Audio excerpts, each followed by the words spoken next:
All right. So this is our first release retrospective. And we've talked about this before, but just for the benefit of the recording, um, there's kind of a few things that we want to try to do here. So number one, I think we're really good at deciding what to build and building it and shipping it and getting it out there. But we're not really good. We've also gotten a lot better at instrumenting what we build so that we can see how it's getting used and so on. We still have some improvement we need to do on actually deciding the the measure of impact that what we have already shipped is having and whether it's having the outcome that we want. So that's the first thing we're going to look at with an amplitude dashboard. And it's still pretty rough and open to discussion. So I'm going to be asking for input on it. Like we said earlier, this whole meeting is kind of rough and informal, and we're making it up as we go, and that's fine. But other teams have also expressed interest in this idea, which is why I want to record it so we can kind of review it and share it with other people and learn from this experience together. The next thing we want to look at is how we did on our kind of a retrospective on the last 3 sprints of everything that went into the version 38, which is going into beta 1. We've gotten really good at doing sprint by sprint retros and looking at how was our process for this sprint, what's the Kaizen we can do to improve on, and kind of iteratively improve on our process sprint by sprint. But this is to look back at the entire process and think about, from a higher level, what can we do to make everything run a little more smoothly or a little easier. And then lastly, looking at epic estimation. Again, we've gotten really good at story estimation. I think you'll see when we look at our epilogue points that we're pretty close to the mark most of the time. But where we still have a long way to go is anticipating how much work a feature is going to be to deliver. And just like sprint planning is important to say, okay, we know what our capacity is going to be. We know how much work these stories are going to be so that we can finish that work in a single sprint and we know it's going to be done in 2 weeks. We also want to get to a point where we can say, okay, we have a pretty good idea how much work this feature is going to be and whether it's going to be in the next release or not. So that kind of higher level estimation is something we're aspiring to as not just a team, but as an organization. Okay, so let me share my screen and I'll share the dashboard link in the chat.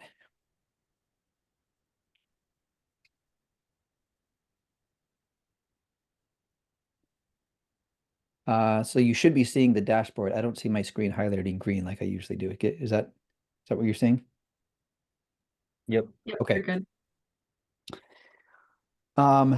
So as I said, this amplitude dashboard some of it is pretty basic stuff, and I would love to have your input on what are the things that we actually care about measuring. Like from a product perspective, what is the needle that we want to move as a team? And how do I say this? I think a lot of times developers have really good product instincts. Um,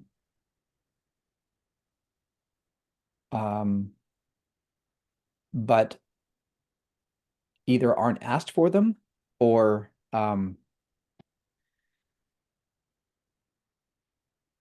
or sometimes the instincts are there, but you don't think about them, if that makes sense. Sometimes you can just be given a task and you think, okay, I'm going to knock out the task. But if you're asked to say, okay, what are we actually trying to achieve with this story? What's the outcome we want to achieve? The instincts that you have are really good. So I would like us to try to identify some KPIs, some key performance indicators for our team that we would like to watch grow over time. Um, and that is probably ultimately up to Mark, but I think if we collaborate, we could come up with something that makes a lot of sense to all of us. None of us is as smart as all of us. Okay, so let me go back up to the top here. So first we have just monthly active use by authentication. Not any surprise that most of our search use is from authenticated users. The search Wait a event, second. What yeah, what places can you do an unauthenticated search? on web for sure, and I believe mobile as well. Oh, okay, cool. Didn't know that.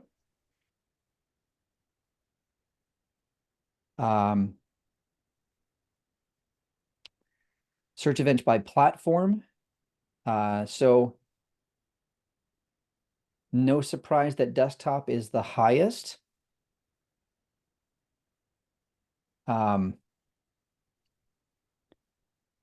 That I'm spike, I'm a oh, go ahead, sorry. I'm a little surprised that mobile rivals desktop Really in surprising. search event volume.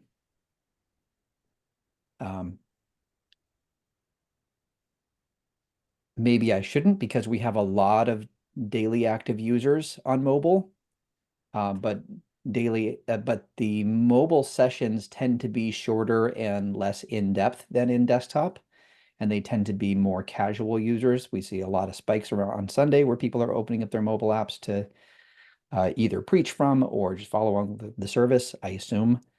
But it's interesting that we have that many search events on mobile. Do you know if this includes inline search? Are we firing? This is the search executed event. Are we firing that event from inline search? I don't think we are. If we are, it's not because I don't remember us using that event. There's always a chance because now we have all those shared events. So there's always a chance that's what happens to be used, but I don't remember ever wiring it up to use that event. I would guess that we're not, but we could be. It's really Is surprising. is this Mobile, sorry. number distinct search, or is it like a search and also a hover and a click or a summarize? Is this like everything possible that happens in search? Right. So there are two events, two event types in the search panels. There's search executed and search interaction.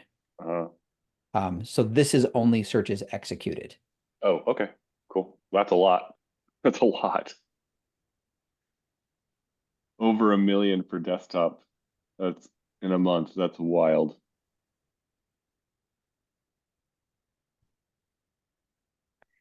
So Sorry, we Adam, see, one other question. MAU, yeah, monthly active use? What is it? Like, is this MAU is monthly active users. So so is this the count of the event count, or what's the relationship between the event and the user in a chart like this one? oh, this one is actually correctly named monthly active users. This one is incorrectly named. It's just a pure event Yeah, count. Okay, this should be event count or event got it. volume. Got it.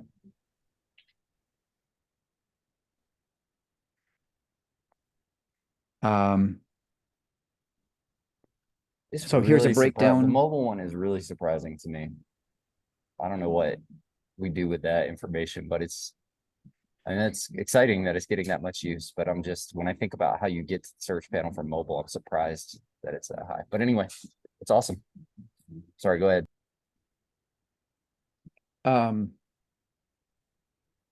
A breakdown of the kind of event executed.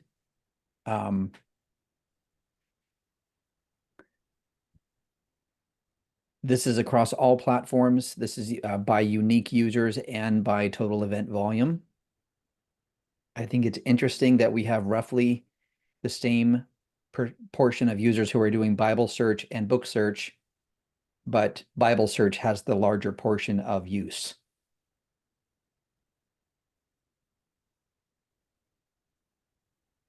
I'm also surprised at the prominence of book search here when we have all search. I would have expected to see more all search here.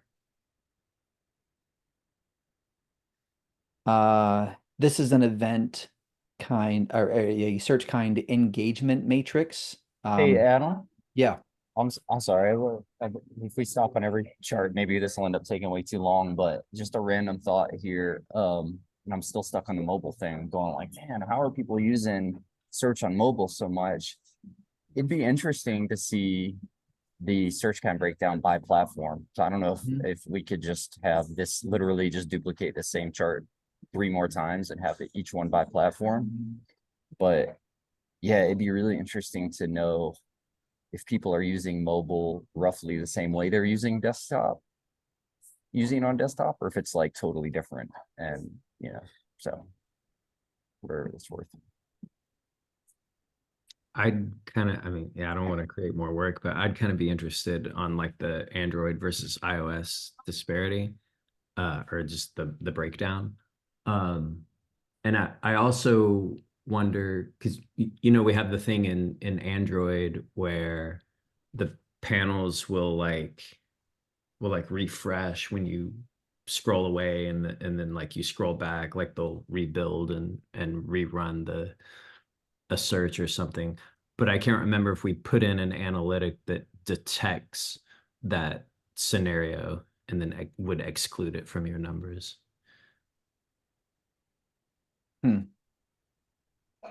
That's right. So it may be, hopefully it's not a huge portion, but some of that search event volume for mobile could just be driven by the panel basically being reconstructed.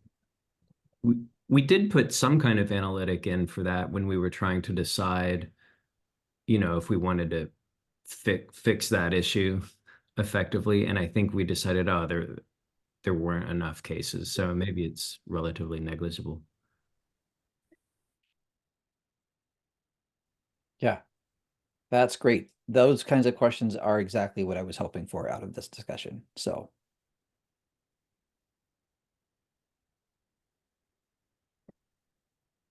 the engagement matrix, I'm not going to dig too far into, but it's basically both of these charts put on a different axis. So we've got the number of users, or rather the percent of monthly active users along the x-axis, and the average number of times used on the y-axis. So we see very few people use syntax search, but it's one of their most used tools. On the other hand, Bible search, as you would expect, is used by the most users and the most often.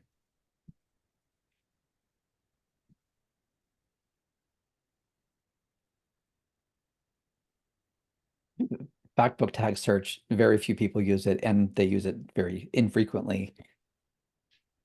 Maybe we could get rid of that one.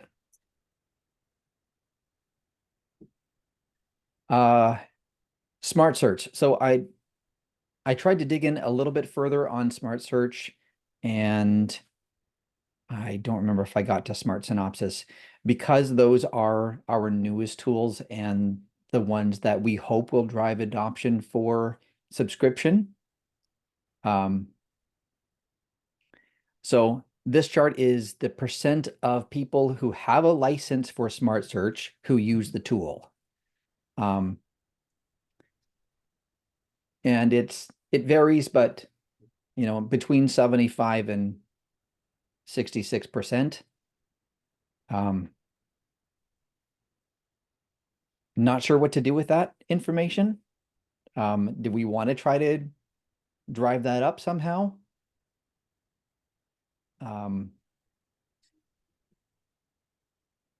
When we get to the point where we're doing product-led growth and prompting the user without a subscription, hey, you can try smart search, that is certainly a number we will want to see.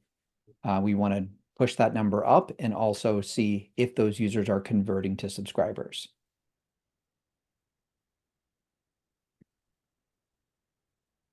Smart search versus precise search volume.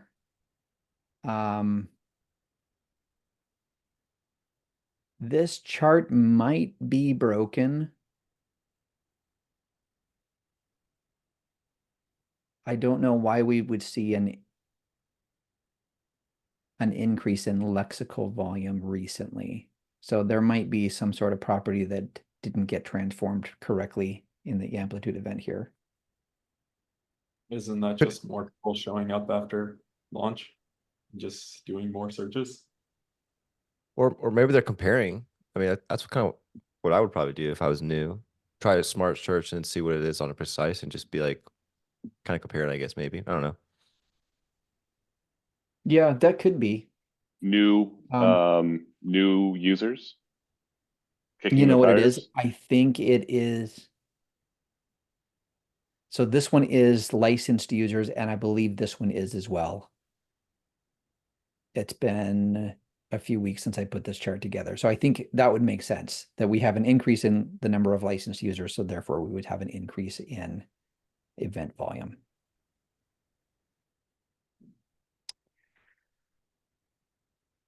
I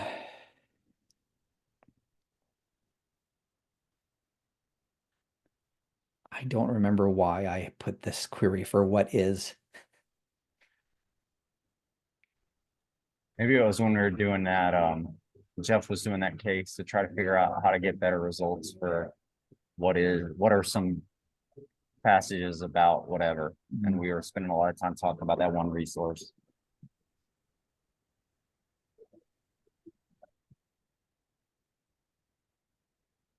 This is one that I was trying to gauge. Is Smart Search actually doing a better job of ranking search results than Precise Search does? So this is when a user clicks on a result, what is its position in the search results?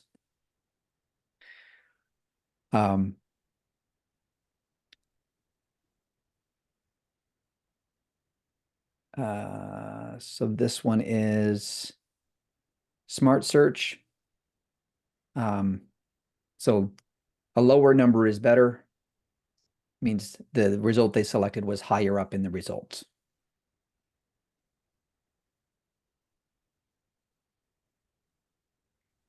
Nothing is below, there's like no average below like 8. Are you kidding? Is this gonna be biased by people opening multiple search results? Like if you opened 20 of them because you got 20 results and they were all what you were asking for? That's exactly what it is. I mean, we could, Oh, yeah, this is an average. And The other thing, I don't remember this for sure, but we do have an interaction event for search results selected, which means they're not even navigating to it. They're just clicking on it where it sort of highlights it. So I would imagine, I could be wrong, but I would imagine if you exclude that. Oh, no, never mind. I You've already got have it excluded. excluded that, Okay, yeah. cool.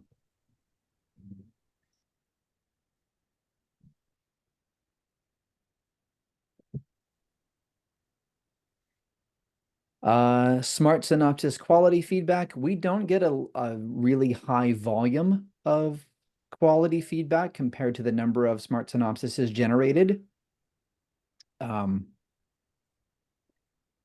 But we get proportionally 10 times more upvotes than downvotes. I also thought copy synopsis was an indicator of a good result, so I wanted to include that here as well. And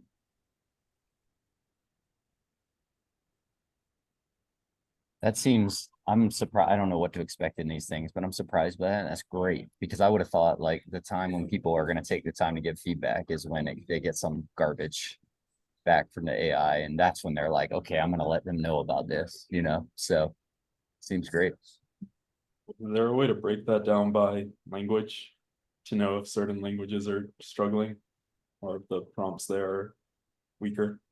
for all of these charts, there's always a way to break it down further. So yes, yeah, so we could open this chart.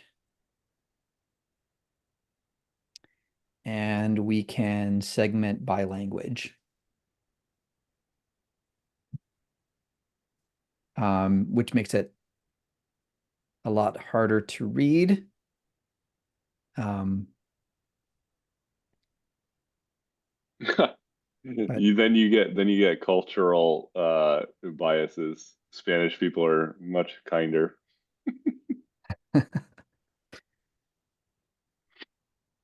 Spanish speaking rather.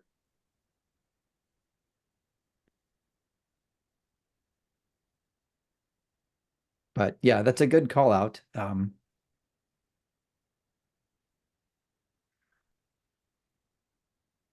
Just at a glance here, it looks like the patterns are generally similar, except for Norwegian. The data is just too sparse. It looks like one guy sent a bunch of downvotes in 1 week. That's my guess.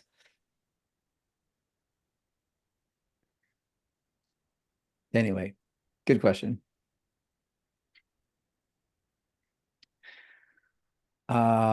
This is the same chart, but viewed as a ratio.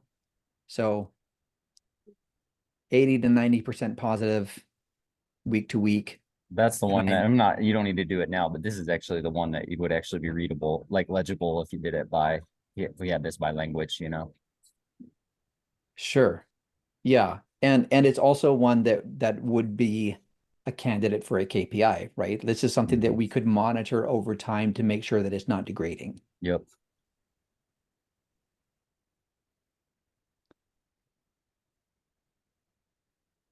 This is a histogram of smart search events by the proportion of licensed results. This outlier is probably incorrect or maybe skewed by people with a demo license. I did look at it at one point, and a lot of those events are from people with demo licenses, but not all. So I don't know why some people would see 100% of smart results are from licensed results. Is this only for all search, Adam? This is for all search, yeah. Okay. I can make sure. Yeah, all search.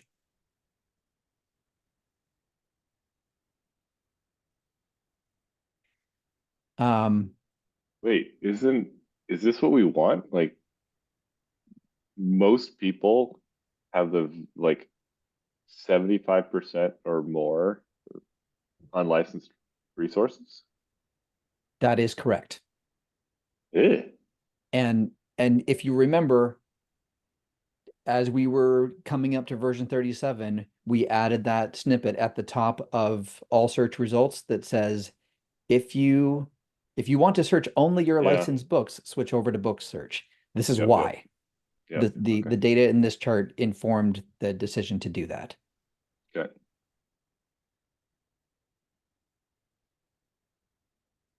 Do we know if library size has anything to do with that? I'm sure it does. I don't know how to quantify that. We don't have library size we don't have that data in Amplitude, so hard to know. We could theoretically construct segments in Salesforce and then send those over to Amplitude as cohorts so we can do some comparisons, but we haven't done that.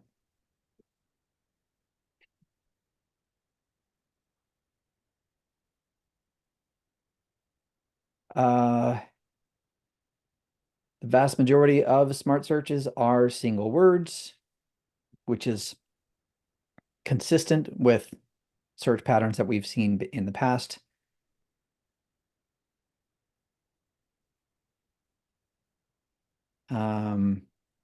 Here we have a chart for summarization, the number of articles summarized.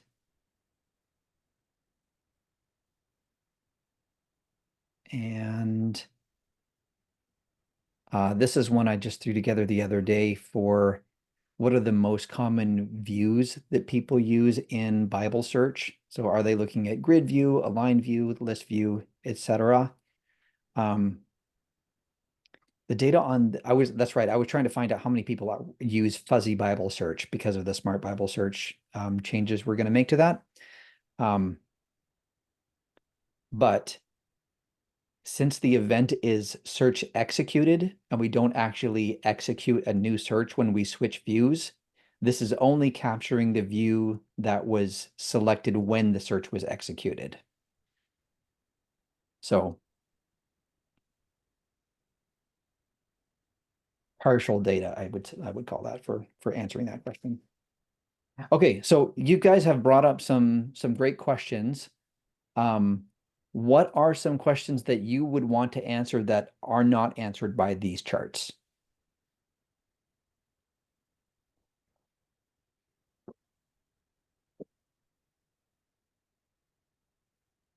Not really. This isn't a question, but just a quick thought. Result summarization is kind of a, well, one, the numbers seem pretty low on result summarization, I think. And maybe this was my own bias because I think it's kind of a bit of a hidden feature. You know, 120, 120 per day. I don't know. But to the degree that people know about it, start using it, it does exist on both smart search and precise search. And so actually looking at the rank of search results that are summarized might be an interesting proxy for quality of search results. The reason it might be better than other interactions is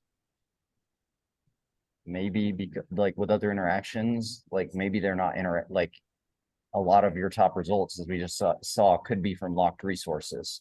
So there's not likely to be navigation to those results, which may bias some of the smart or some of the all search rankings lower or higher, however you can describe it. I don't know if that made sense.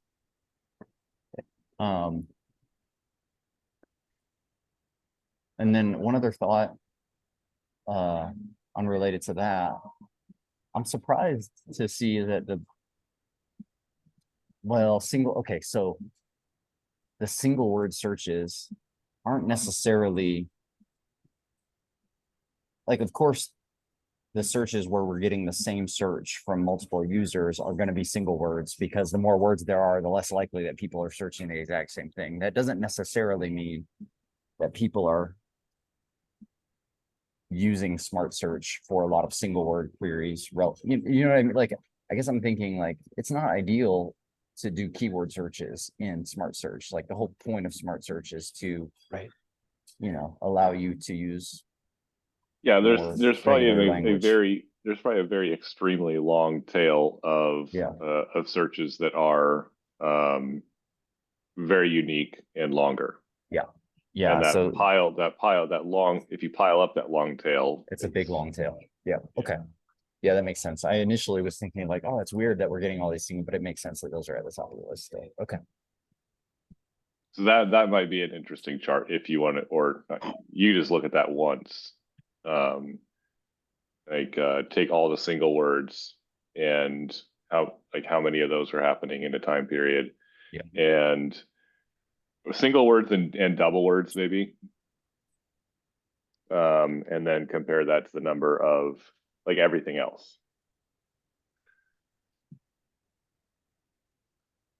But these single word searches are happening so frequently, and there's a clear top, so maybe those are candidates for curated responses. Like, we just hard code the response for those queries.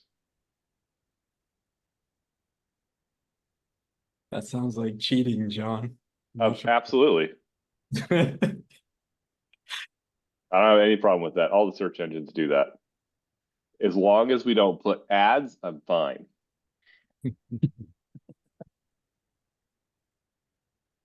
Isn't that what all those locked results are? No, that's interesting. No, The locked I'm kidding. results are actually quite useful, especially super useful. with summarize. No, I agree. I was kidding. Go ahead, Jeff. Sorry. Yeah, I think my question might be a little bit outside the scope of what Adam is looking for. But I was just thinking, now that we're on subscription and our subscriptions are very affordable, we could potentially get anybody, right, who's like using Logos now, like just regular people in the pews. So I was kind of wondering how much we've, as a company, how much we've really thought about like our use cases and our user stories or our user templates, or kind of like our different people who we're trying to sell to, like what's the I can't think of the term, like a profile or a template Persona? yeah, something like that. I was thinking of like a Jungian word, but I can't. Archetype. Okay, okay.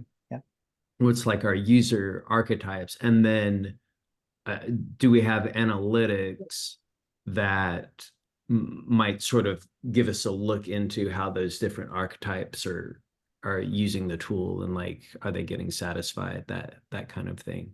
Mm-hmm. So I don't know. I mean, I know we're just moving over to subscription, so it's like I wouldn't expect all of your analytics to be like geared towards that. But I was just kind of wondering, is that a thing that we're thinking about moving towards, or do we have like an idea of how we might even do that? That must have come up elsewhere in terms of amplitude reporting, Adam, like segmenting user, like what are the ways that we have to segment users just out of the box in amplitude? Yeah, that's a good question. I don't want to go into too much detail on. But basically any user properties that Amplitude collects by default are pretty easy to segment on. So that's OS, platform, country, language, all of those kinds of things are pretty easy. In addition, we can instrument our own definitions of user properties. So on the desktop app, we have what library do they have? And we can add what brand family is their app edition. Are they using Logos or Verbum? So those kinds of things are ones that we can set. What we do not have is information about their purchase patterns,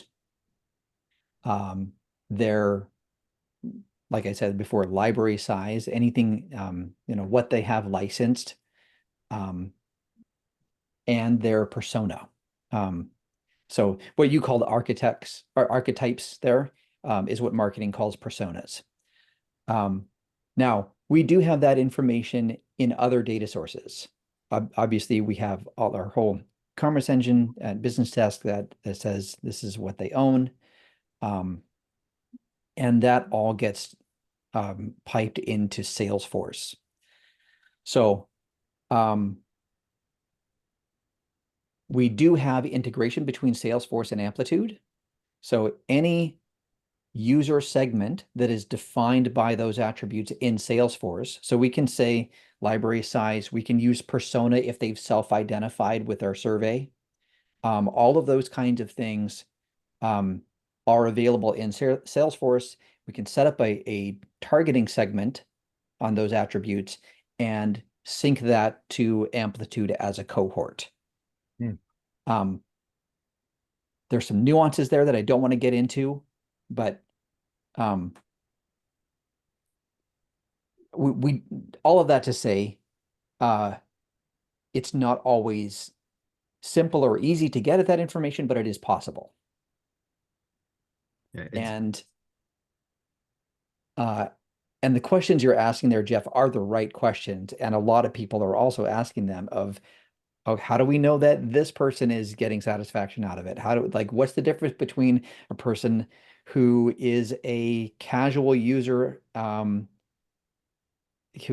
uses it once a week, and the person who uses it 7 times a week? Like, what are the actions that that nudge a person from one category into the next category?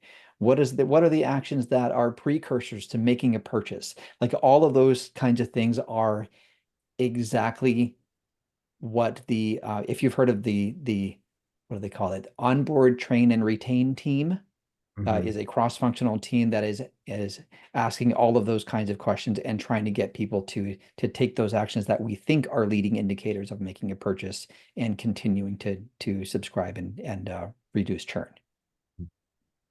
So do we, I mean, maybe this is the detail you can't go into, but as search team, do we kind of know like who our personas might be and what we might be hoping out of them? That question is really just because you had asked earlier, I forget which graph we were looking at, but it was like, oh, do we want to try and, is this a thing we might want to try and drive? Uh-huh.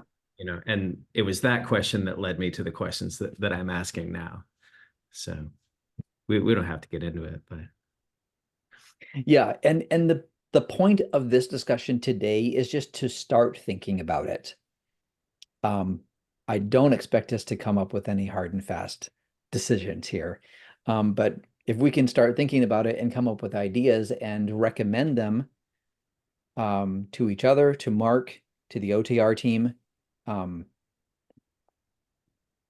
or even I encourage you all to go in and start making variations on these charts and digging into the data for yourselves to see if you discover any interesting trends. I had another question to add to the list, Adam. Sure.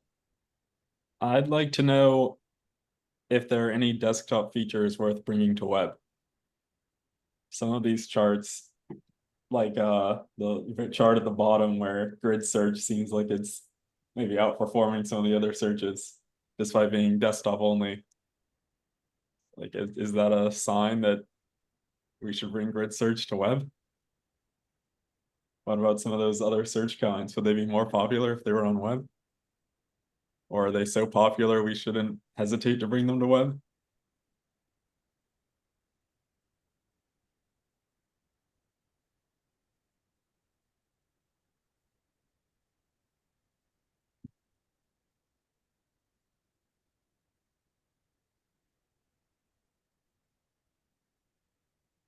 or able we could think about mobile too. Like, are there more search kinds we should bring to mobile? That touches on the personas thing. Yeah. Well, guys probably don't want the same thing that they probably switch to web or desktop if they were looking for like an analysis search or something. Well, apparently search is super popular on mobile, so you never know. You can put that chart in by like days instead of months and see how the two spikes meet on Sundays where everybody leaves their desktop and takes out their phone.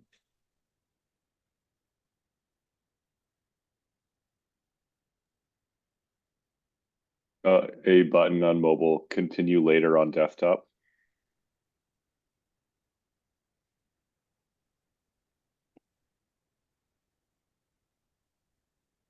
What was I looking for? Yeah, so here's the daily view and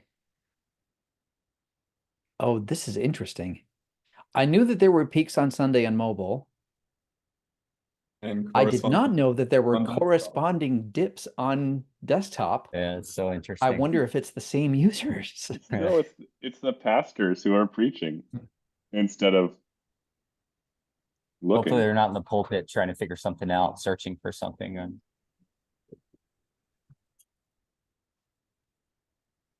By that the is way, interesting. if you don't know, you can edit any chart. You can make changes to any chart without worrying about messing it up. Like if you come into this chart and start fiddling around with it, it will not make any changes unless you hit the save button up here, which you probably don't have an edit access by default. So feel free to come in and start digging around.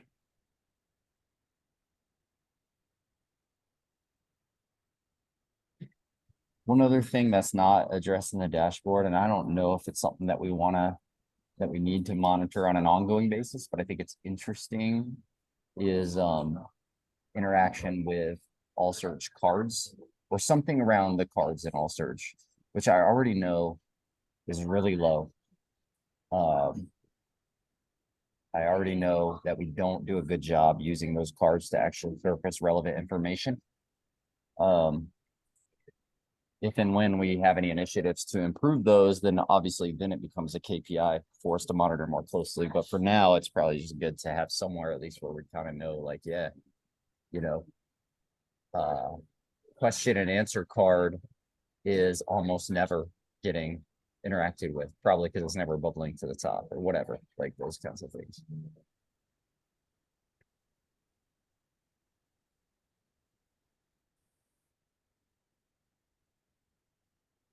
Okay. We ready to move on to our next segment? Why don't we take a 4-minute break? And then we'll move on to the next thing.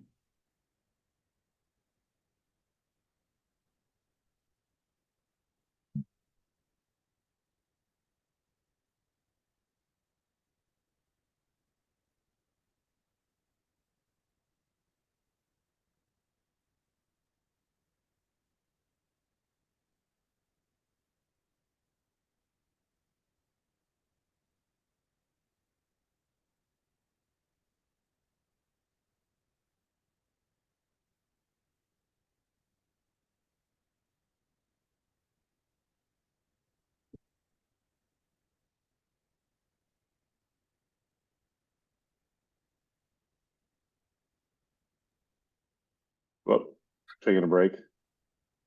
Yep, quick break. Back in 3 minutes. 3 minutes. Okay, thanks.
I got whooped 1-on-1 last night. 3 games.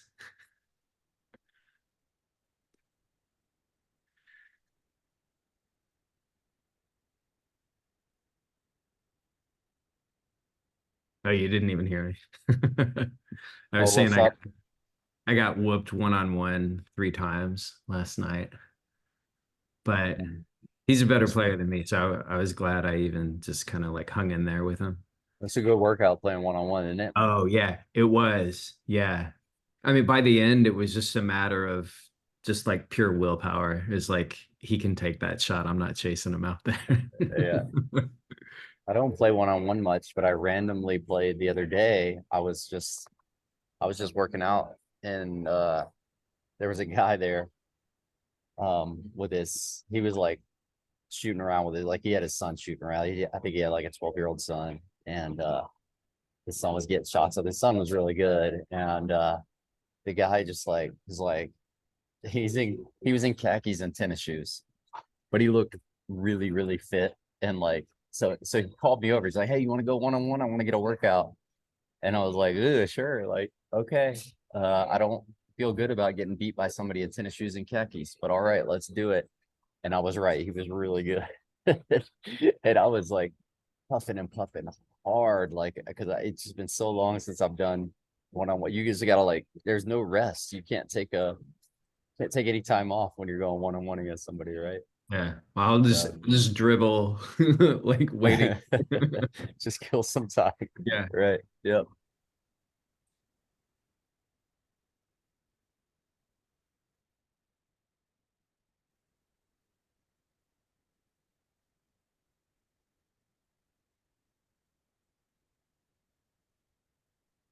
Man.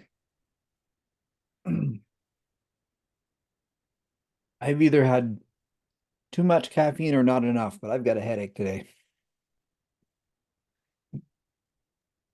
It's always not enough. Is the answer.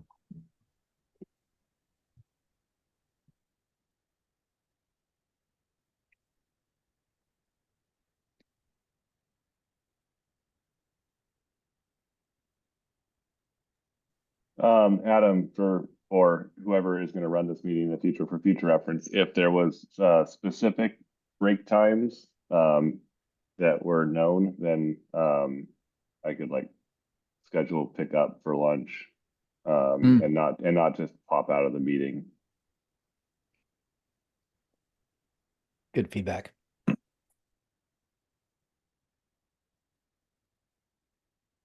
They cover Uber Eats, right? Like I can Uber it and they can come to me, right? Okay, cool. How don't are know you if that going to helps. cover Uber Eats and the food in $15? The $15 is 2010 rule. My manager has approved my food lunches and they've been in the 20 and she approves it. Just because of, I mean, Uber Eats already is like what, $10 probably after fees and taxes, and then Poke I think is like what, $15? Probably at like 20. I don't want to stick my head up and actually get a real number. So people like you that can't like get your stuff approved, but I want like it's hard to fit into it's hard to fit in $15. Well, I don't. I only expense $15 of it. Hmm. But I feel like I don't know if 2010, if that's a real Oh yeah, sorry, real that's number, but yeah. no, I I feel got pushback for expensing 2023. really okay. Yep.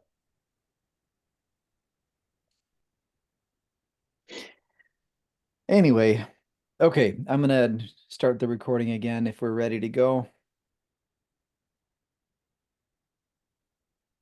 Okay, so let's look back now at the last few sprints where we worked on stuff that is going into version 38.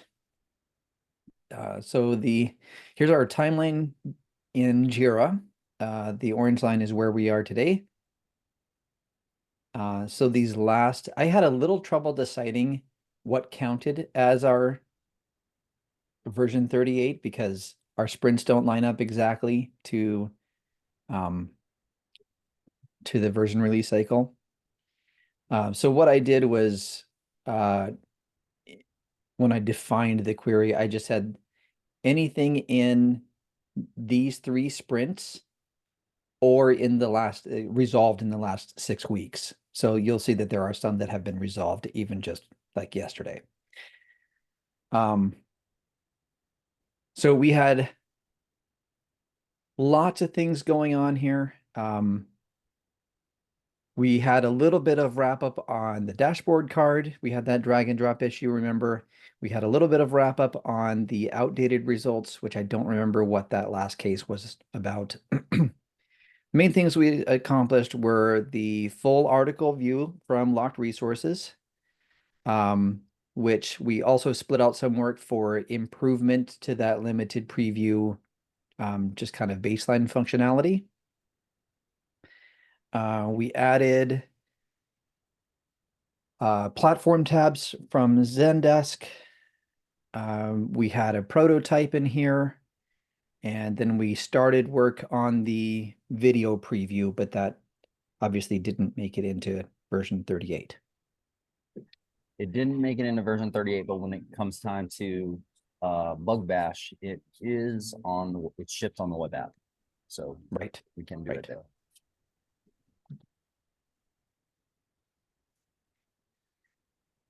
And we had some other things in there as well.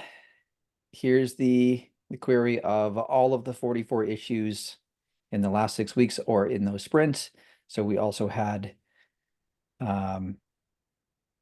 several iterations on the smart synopsis prompt that was not in an epic. Switched to using 4.0 mini. We had cost control alerting. So lots of other things as well. This is that same query exported to a spreadsheet. I put in this line here. This is when we had the beta 1 cutoff for version 38. So anything that was resolved after that point didn't actually go into version 38. And then here's our count, our breakdown between bugs, stories, and tasks. So we had a quarter of our cases were bugs by count, but not by story points. You can see the comparison there of story points and epilogue points. That's hilarious. We're better at estimating bugs than stories. Unbelievable. Yeah, I have some ideas why that is, but why do you think? No, I don't believe it. Like, I don't understand that. Bugs have so much less certainty. Already worked, right? While the stories are often new things. But at least the bugs, it's like, oh yeah, I was just there. Yeah. Put that bug there. So that's interesting that the two of you are already saying fundamentally different things. No, I get it. I get what Daryl's saying. The bugs that we're dealing with usually are relatively recent development. But usually when I'm estimating a bug, I'm feeling all kinds of uncertainty about how deep the problem could be. It's also a lot more stories, which means you have to multiply that margin of error as well.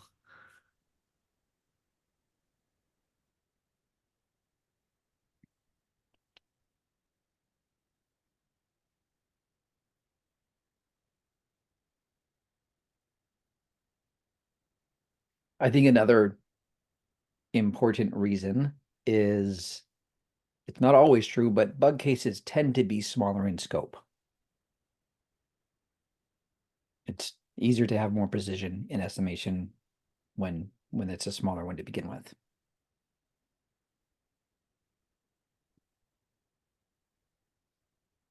And only 2 tasks in the last 6 weeks, which I found surprising. But What is it? What is a task? a task is a non-user facing task. So add tests. Also, anything that is maintenance or more serving the dev environment, like those kinds of things, would be a task. If we're setting up a new API in service of a feature, we would call that a feature, even though it's not quote unquote user facing. We used to call those velocity work.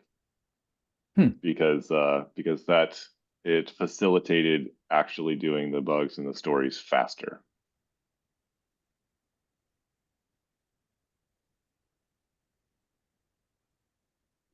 Yeah, I think part of the reason we have such a low task count here is because of the season. You know, we're This was leading up to launch. So this retro is over the past six week period. Mm-hmm. Okay.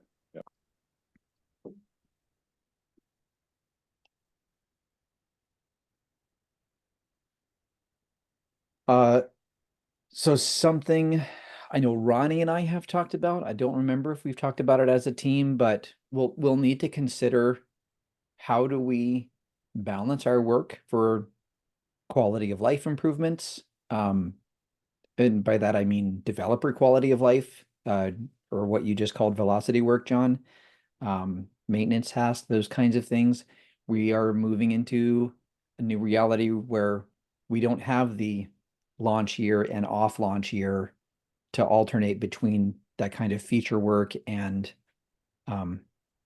background work. So we'll either need to do that in parallel, or maybe even say, okay, the next release, we're not committing to anything. We're going to use this time to invest in our velocity. We're not committing to anything feature-wise, that is. And obviously that's something that we'll have to coordinate with other teams. We'll have to, it's a collaboration that we'll have to make with Alan and Mark, and like we need to have kind of a holistic approach going into it, not just our team, but across the board. And I know that other people are talking about that as well. So Do you guys think we should make it a priority, even on a sprint by sprint basis? Like, as we're prioritizing a sprint, should we be stepping back and going like, okay, as of right now, we have 0 tasks in this sprint, and then step back and go, well, let's look at that and see if there's 1 or 2 tasks that we do want to try. Like, does that make sense? So you articulated, Adam, like on a release by release basis. Maybe X release, we're going to focus on some tasks a little bit more. But should it be, is sprint by sprint too narrow, or should we be thinking about it each time we prioritize a sprint?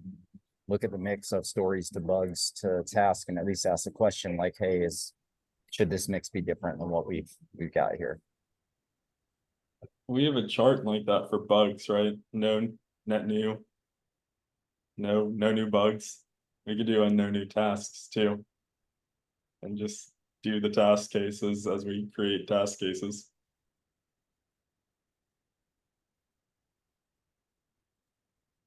Actually, not a bad idea. I haven't looked at that net new bugs chart in a while, but for a while it was helping us. It was like driving us to prioritize bug cases, because we were saying we got to keep that down. It's not a bad idea at all to do that for tasks too.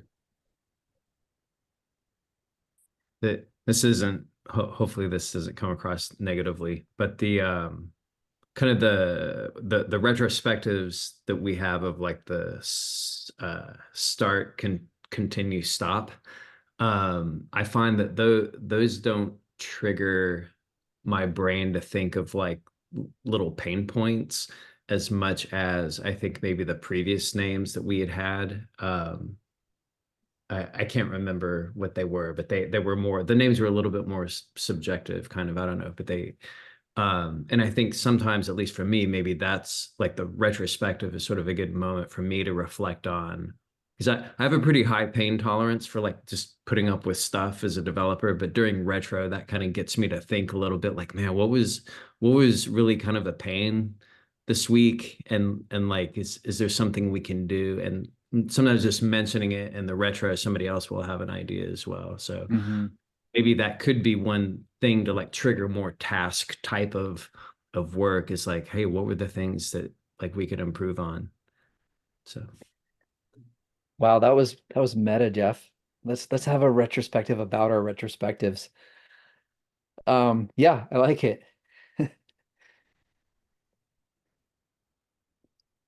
This is the bug chart. This is not the net zero bug chart, but this is the escape rate that Matt just put into the chat here.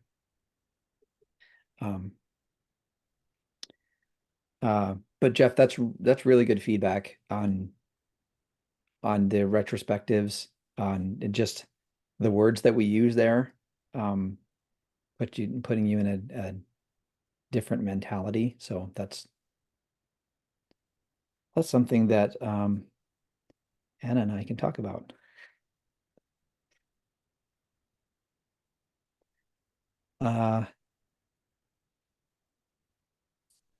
So we had 0 escaped bugs in September and October. Is that what, am I reading this right? Yeah, Travis.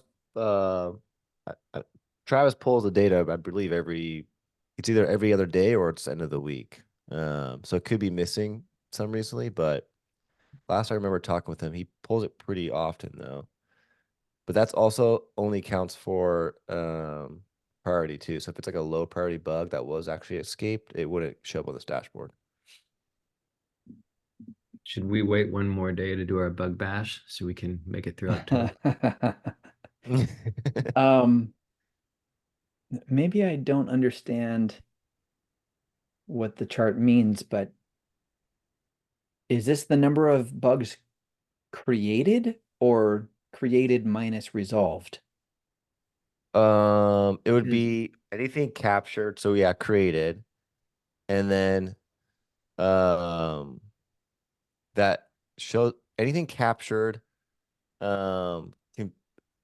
Anything captured with any severity shows up here, but for escaped, that only shows up if it's a medium or higher severity. So I think that's what L3 or higher, or L2.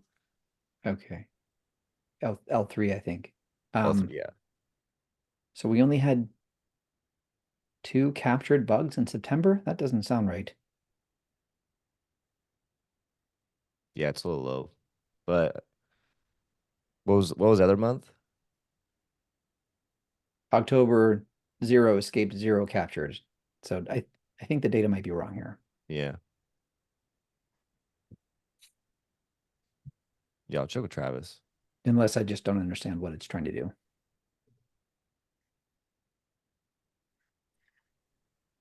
Data looks good to me.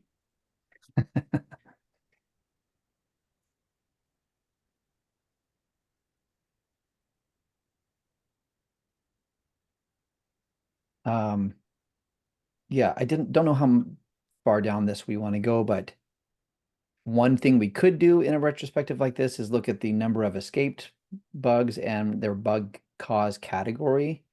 So we had mostly old bugs. We had a couple of new features and I think 1 or 2 regressions. Can That's you ju- probably something. Can you filter this whole sheet on just bugs and so we can see the titles? I just want to get a sense of where our bugs are. Yeah.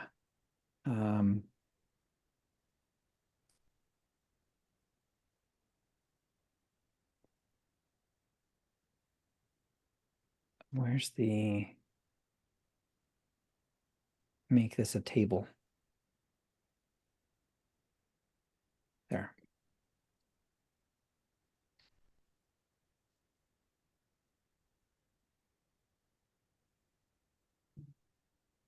Keyboard. Okay. Hidden resources. Yep. I should share the sheet here as well. Timeout.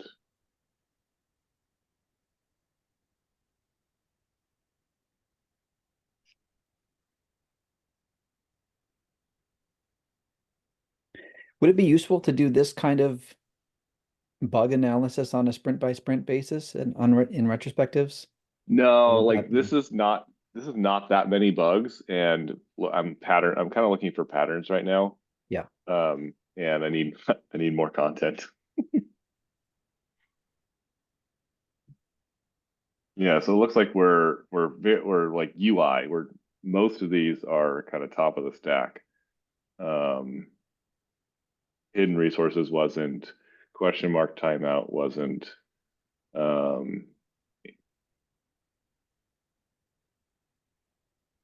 Yeah, so we're having top of the stack issues on different platforms, and that's there aren't really any more mats. We just need more mats to solve that problem. Hey, maybe next year. I heard we might be looking to hire one more person. Yeah. Maybe. Don't quote me on that though. I've heard in the grapevine or I've heard similar rumors. okay. Okay.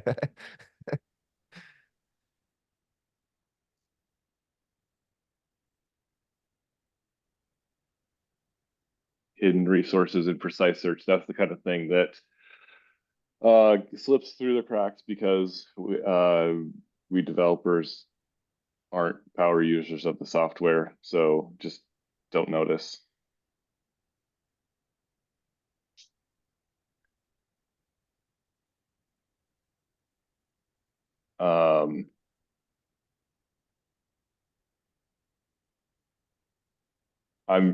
I'm surprised that we actually have quality software in different localizations because how we managed to do that is surprising. In localization scenario, that's probably more of a I think we've discussed more of a bandwidth with localization. We're hoping with in addition to more people, we'll have more time to kind of do more localization testing. I Yeah. mean, we do a little bit, but it's more like surface level stuff. Like we don't have the Right. time to do like a full scale of each language, right? Right. So there's this thing called pseudo localization that I used to use at a previous job, where your localization is it's characters that look like a C that looks like a C, but it's a C with all the different accents on it. So you can actually read it in English, but it's you can make it appear longer, so fill up more space. And you can, so it is an actual different localization. It requires that those localization strings be filled out. So it kind of tests that the actual full localization process is working, and when you use it, that it's usable. The software is usable in that localization. So it's something that we might consider. It would be totally across the whole application type of initiative to make that work. But that would mean Matt, who reads English, could switch to that localization and just use the software normally and be able to read all the text. That's interesting. Is it mostly for non-Latin script languages then? Yeah, so the scripts Transliterates all of the it basically transliterates it, into characters that look like their Latin equivalent. Yeah. So you could read it, but they are kind of off the normal ASCII plane type characters. Pseudo localization.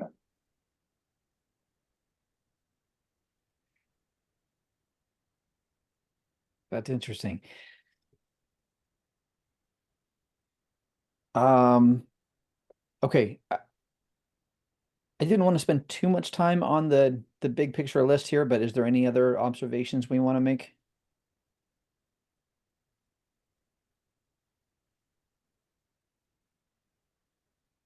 Are we using the severity now? I thought I saw a thread somewhere of people are starting to use the severity now instead of the Yes. okay, we are okay. Yeah. With that switch happened, I don't know, a few weeks ago. Okay. Are I haven't been doing anything with severity. Like if I create a case, I thought it was so priority is priority still a thing? Too? Priority is Or- still a thing, but we are not using it for bug tracking. Oh, I didn't know that. Actually, Okay. just this week, we updated the Jira screens when you transition a bug from triage to do. Severity will now show up there, and that is the more important of the two to set. Got it. Okay, that's good to know. Thanks.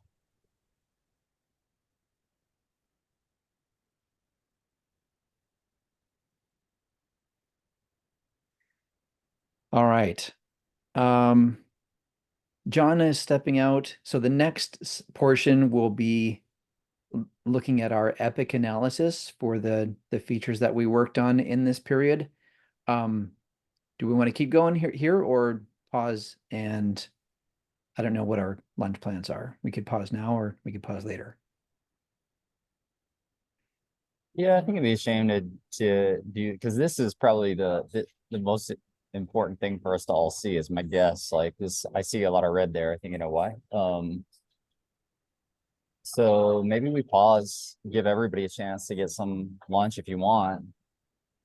And then I guess it's the beauty of having blocked 5 hours off for all of us. We can take plenty of breaks. So yeah, you want to come back at, so I guess you want to just do top of the hour? What time is it now? Come back at 12? Yeah, 12 Pacific. Yep. Yeah, that works. I can walk my dog then, yeah. Yeah, sounds good. Cool. All right. See you guys soon. See ya.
Hey, guys. Hey, hey. Did you pick up lunch or just home lunch? Sorry, I caught you with your mouth full.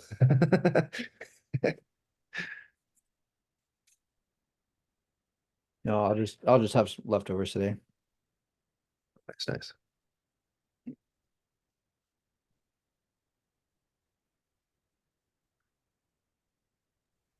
I'm here as well, but I'm gonna have camera off while I eat.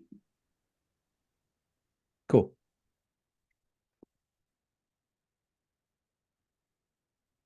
All right.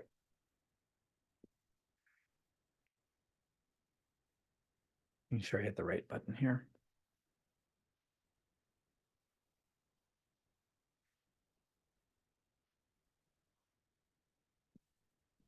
Okay. So let's look at our epic analysis.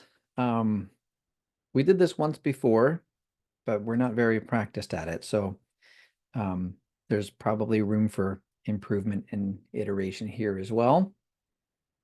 Let's zoom this out a little bit. Ronnie, you commented on the color of the boxes here. Red is not bad in this case. For this one, I decided to go ahead and combine the two epics we had because they kind of started out as one epic and we split them off.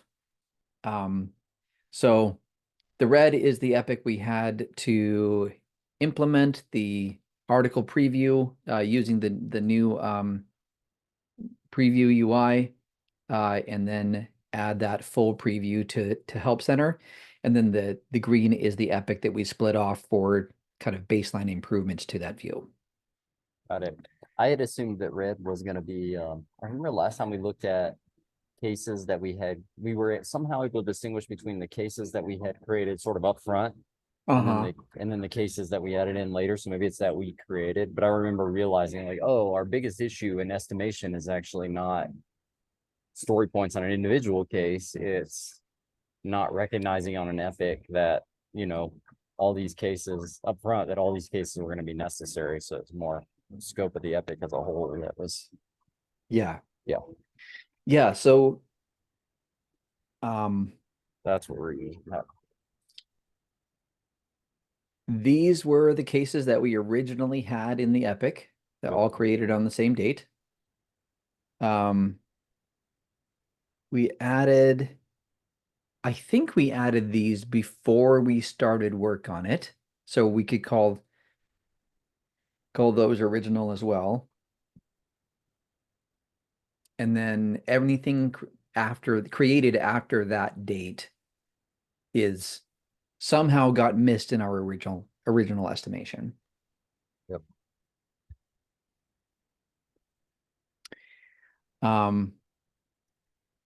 So here's what that growth looks like over time. So the creation date is the when the case was created. This is the blue line is how that case was estimated, which was not necessarily means it was estimated at the same time, but the initial estimate we had on the case, and then the eventual epilogue points that we assigned to those cases. So the goal is that we have a blue line estimation somewhere close to what our green line estimation ends up being at the end. And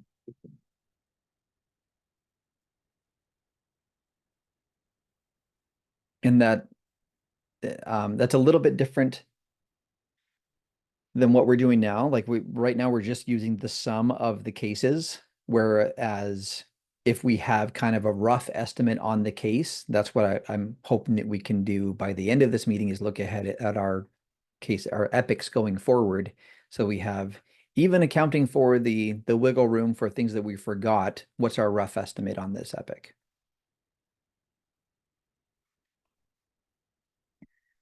So last time what we did was went through each of the cases and kind of decided to assign why was this case created. And we had different categories. The spec changed. There was some unforeseen complexity overlooked, which we just forgot. We should have caught this, but we just, it was left out. Separate deliverable and iteration. And we have spec change and iteration as separate categories because I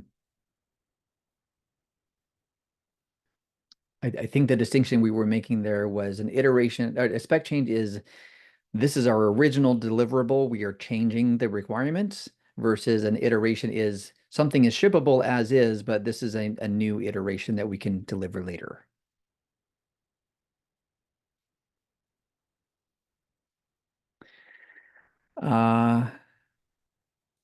So handle links appropriately in limited preview. I'm just going to go through these quickly and call them out if you think I'm wrong. I think that was unforeseen complexity. Add resource version, probably the same. I think the thing about resource version, Daryl, correct me if I'm wrong, but that was one where it works fine as it was. Resource version was never on that route. Yeah. So we kind of did that as like well, we're touching this area, let's do the right thing, even though it had been the way that it was for years. Yeah, anything in this green epic, I'm actually just going to call separate deliverable because that's why we put them in a separate epic to begin with.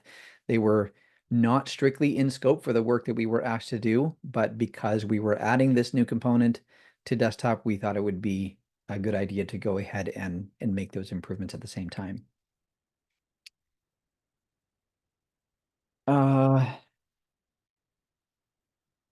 Showing in cloud resources. I don't know. That was a nice to have in the original epic, so I don't know what to call that. Did we knew about that in the original? I actually didn't. We probably knew about it and I didn't, or I forgot about it because that was a surprise to me when I realized like, oh, wait a minute, we need to support cloud resources on desktop. Yes, there was a awkward bit of communication around that. Yeah. The desktop case said you can use this view for cloud resources, but I don't think that the case that would have needed to support that mentioned, oh yeah, this should work for that. So yeah, I think overlooked is probably a more appropriate one there. Here. I think so, because it sounds to me like it's one of those things where, at least if I think about it for myself, like we could have known that was going to be a requirement. We could have documented it better in cases, as Yeah. Daryl said, and I certainly had overlooked it. I think in my mind, I had somehow thought that would be included in this one. So Yeah. anyway, yeah. I agree, overlooked. And then separate deliverable on all of these. Unless anyone disagrees. I think, Adam, you marked overlooked as a different one than the one we were talking about. Am I looking at that right? I thought it was the one above it. Oh. This one was overlooked? That's what I would have said. And then Okay. the cloud, or then the unlicensed article preview for help center results.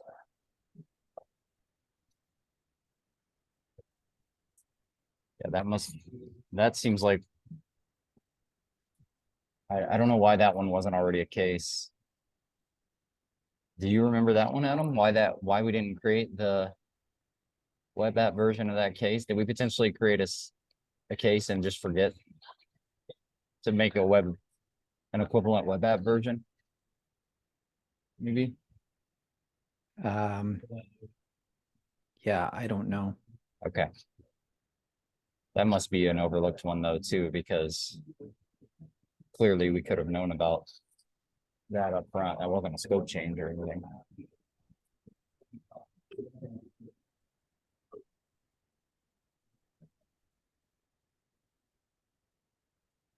I wonder if resolution date would be, or sprint would be helpful on this view.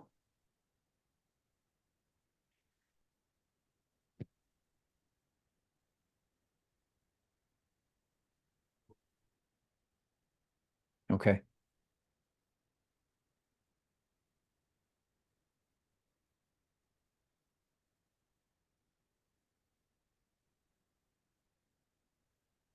I'm not sure what our takeaways are here. Well, before we get into, oh, sorry, go ahead, John. Maybe assigned to, because I don't really, it's been too long. I don't remember which of these I worked on.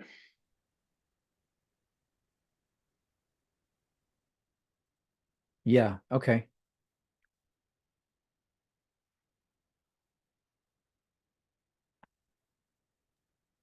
So Adam, as we think about estimating an epic, I'll go ahead. I'll let you finish writing that note. Okay. As we think about estimating an epic, should we, clearly we should account for the fact that when we're estimating an epic, that there's going to be some unknowns, you know, there's going to be some unknown work that will come up and we need to build in some buffer for that. Is this sort of separate deliverable concept? Also, do we also need to sort of account for that? Like, not only will there be things that we didn't think about or overlooked, but there will also be new deliverables that will come up. And we need to account for that up front. Does my question make sense? Yeah.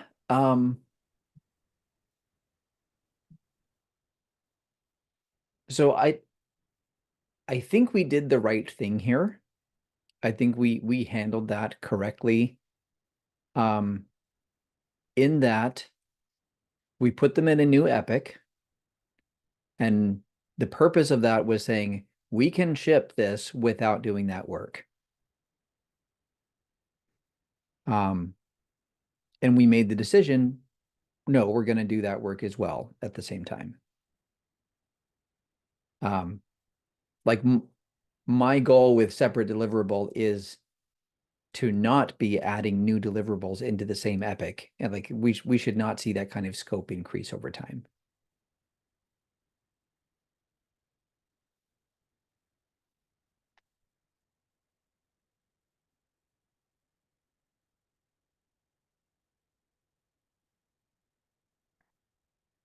All right, should we move on to the next one? Any other thoughts?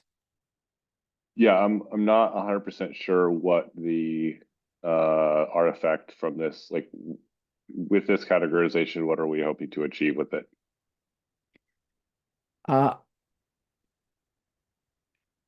Good question. So I think the ones that we should stand out for us are unforeseen complexity, especially when there's a big disparity in the story points versus epilogue points. And we can talk about why was it unforeseen? How could we possibly better anticipate those kinds of things in the future? And particularly these overlooked cases, like if we have a pattern of we just forget things when we're writing up the cases, like we need to identify why that is and make sure that we have a checklist maybe of, okay, let's get this on the list when we're casing out new epics.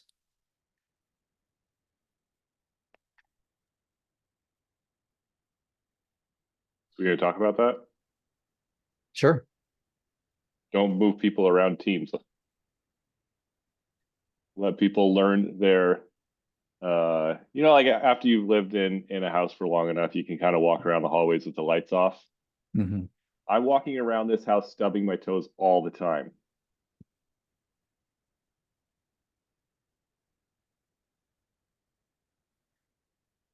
And I think there's just like that's where this stuff comes from, is that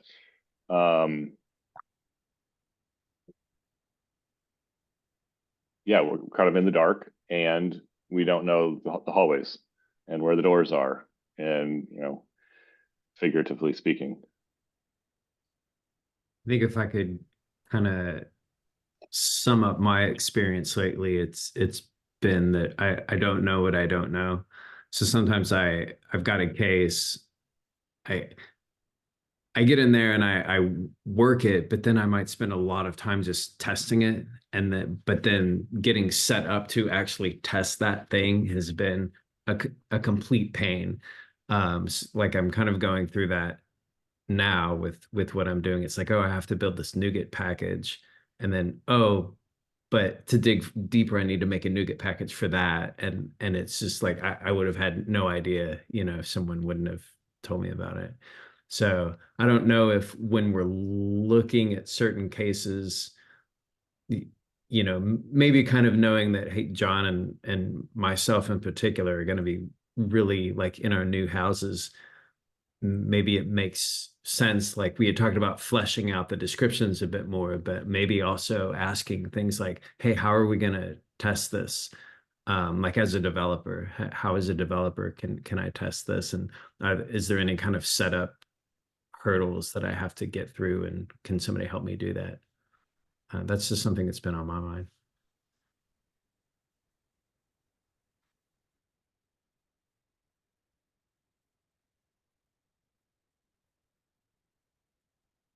Adam, do you remember, or did any of you guys, did we do a spec review?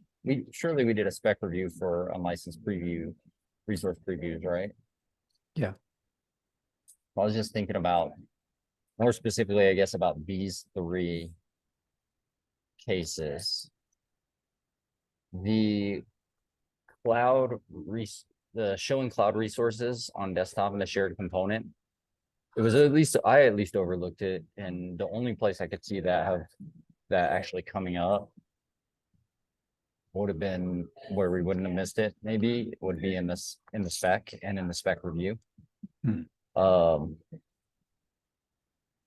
So I don't know what takeaway is of that. If I needed to spend more time in the spec, or we needed more time in the spec review to beat it up and make sure we all got on the same page of like, hey, if we're going to use this on desktop, it needs to not just be for unlicensed resources, but also for cloud resources. So I don't know. The importance of spec review is one thing that we shouldn't forget. Then there's the web app one, and that's just a like really simple one. Like, hey, when you're writing cases, and this I'm talking to myself, I was probably the one that overlooked that, right? Like we got to make sure it's clear. Are we addressing desktop with this case? And if so, if it's only desktop, then where's the web version of this case? I guess it's a really practical, like, I don't know if we need any system in place to remind us of this, or if it's just like each of us, mostly myself, like need to make sure we're always clear about that. And then the one on row 10, handle links, that one I don't think we could have thought of. Like I think somebody that is really deep in this stuff might have been able to go, oh wait, this route is only used for web apps, so the links probably aren't gonna be right for desktop. But I think it's unlikely that any of us could have been expected to realize that until we got into it. Yeah. So to me, that's one where we just got to go like, hey, when we're estimating ethics, we got to build some buffer, because there's always going to be stuff that we can't think of up front. And I'm tempted to this, like if somebody asks me to estimate some big chunk of work, I'm always hesitant to go too high, because I'm like, I got to be able to justify this number. Like if somebody drills in on this, I got to be able to say, well, here's why I think it's going to be 30 story points. But the reality is maybe I can only mentally account for 20 story points, and I need to be comfortable saying, and then I added 10 points because I know there's always, 25% or 50% more stuff that you just can't possibly think of up front. From the chart that Adam just showed, it looked like 100%. It looked like a double. Included. That's why I was asking about the separate deliverables, right? Like that's mostly, I assume, driven. Well, looking at story points, it's probably 50-50 on those, but at least some of those are the ones that are separate deliverables. Yeah. But you're right. Like I certainly, from going forward, I'll always try to do a better job of like, if I can account for upfront, like I said, 30 or 20 story points, make sure that I don't say, yeah, I think this epic will take 20 story points then, because there's always going to be stuff that I can't account for because I'm not smart enough. Yeah. So that makes me wonder, like, whatever we think our rough estimate is for the epic, if we should have some multiplier that we put on that based on how familiar we are with that code. Yeah, the trick there is to be clear. I don't know exactly how we'll go about it, but we want to make sure we're not putting a multiplier on an already conservative. Like that's always a trick. Like let's be explicit about what our starting point is. Our starting point, does our starting point already have that buffer in it or not? But if it doesn't, and that's why we want to do it, then yeah, let's add that. Let's always add that multiplier. And I think it's a good point too that the amount of that multiplier should be based to some degree on our familiarity with the level of confidence or familiarity with the area, the domain or whatever. So basically,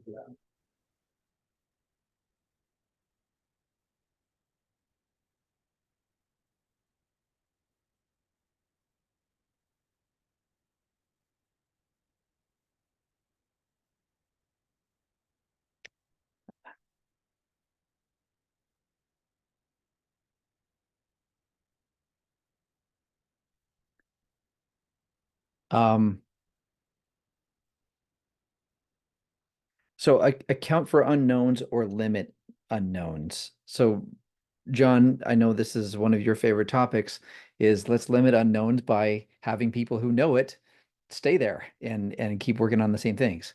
And that does sound like an ideal, but I think there are other ways that we could limit unknowns.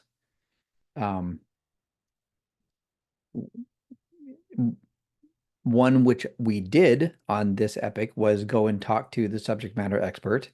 I think Ronnie had a pretty extensive discussion with Schwegs, who built this view. Later learned he built a view, but on the API side, he just copied it, mostly just copied it from mobile services. And who knows who actually wrote that? Okay.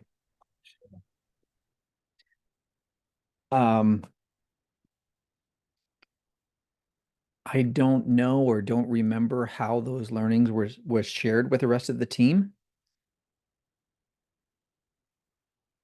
Ronnie? From the time that I spent with Schwegs. Yeah. I don't know that it was, except for, in passing or in Slack or whatever. But the other thing is, I think that those conversations that I would have had with him probably came after we created all these cases anyway. I think it was more in the context of, all right, now I've got a case, I need to do it. I better go talk to Schwegs. I don't recall spending much time with him on the front end. I could be remembering that wrong. And so maybe that is something like get with subject matter experts earlier, and that probably helps us in estimating. And we could even, now that you're saying it, like maybe then the case on row 10 would have come to light. I don't know if Schwegs would have brought that up, but as an example, like if we as a team, if we're going to work in an area where Schwegs is a subject matter expert, why not as a team get 30 minutes with them and just have them give us a download? That's not going to be relevant for every epics, or maybe not even most epics, but there would certainly be some we could do a better job at doing that sort of thing.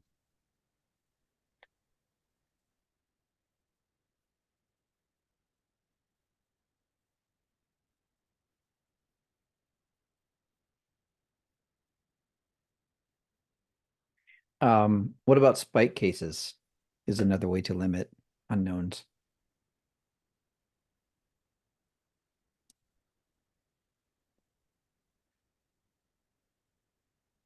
Yeah, I mean, okay, so this is the interesting one. Sorry, I keep weighing in without talking too much. If there's no subject matter expert on our team already, or we're unfamiliar with that as a team, and there's also no one that can kind of swoop in and give us a download.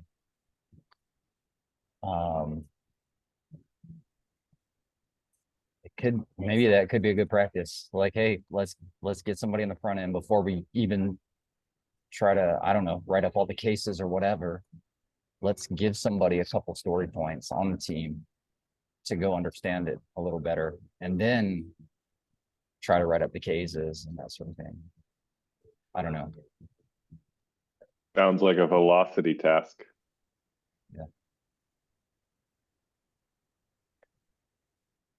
I mean, even taking Smart Bible Search, Adam, like I still intend to spend some time. I haven't done it yet, but I'm intending to spend some time before tomorrow, I guess.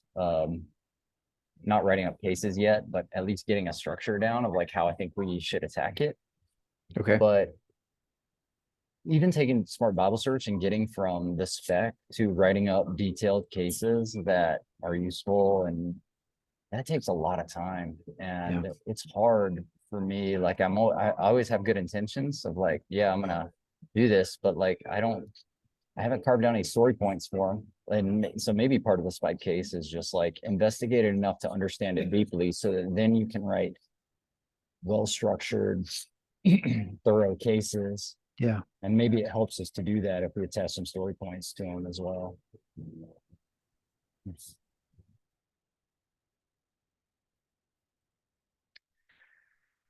Okay.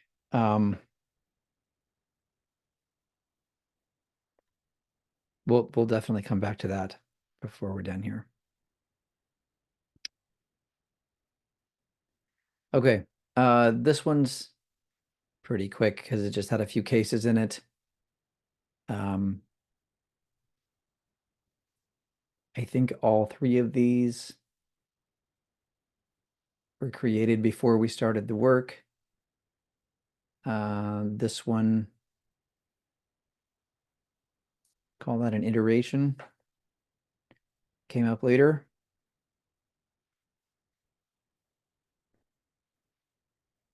The chart on this one is, oh, broken. I was going to say it will be less interesting. I think we want to change that to, here we go.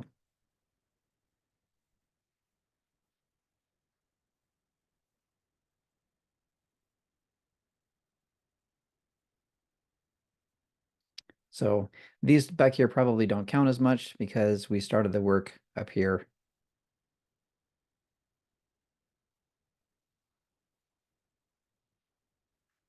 And there's the big disparity we have there is probably due to this one case. It's not done yet.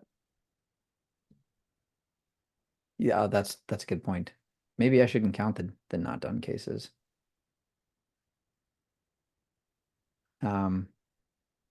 But this case went from a 3 to an 8, which as a proportion of the total epic is pretty big.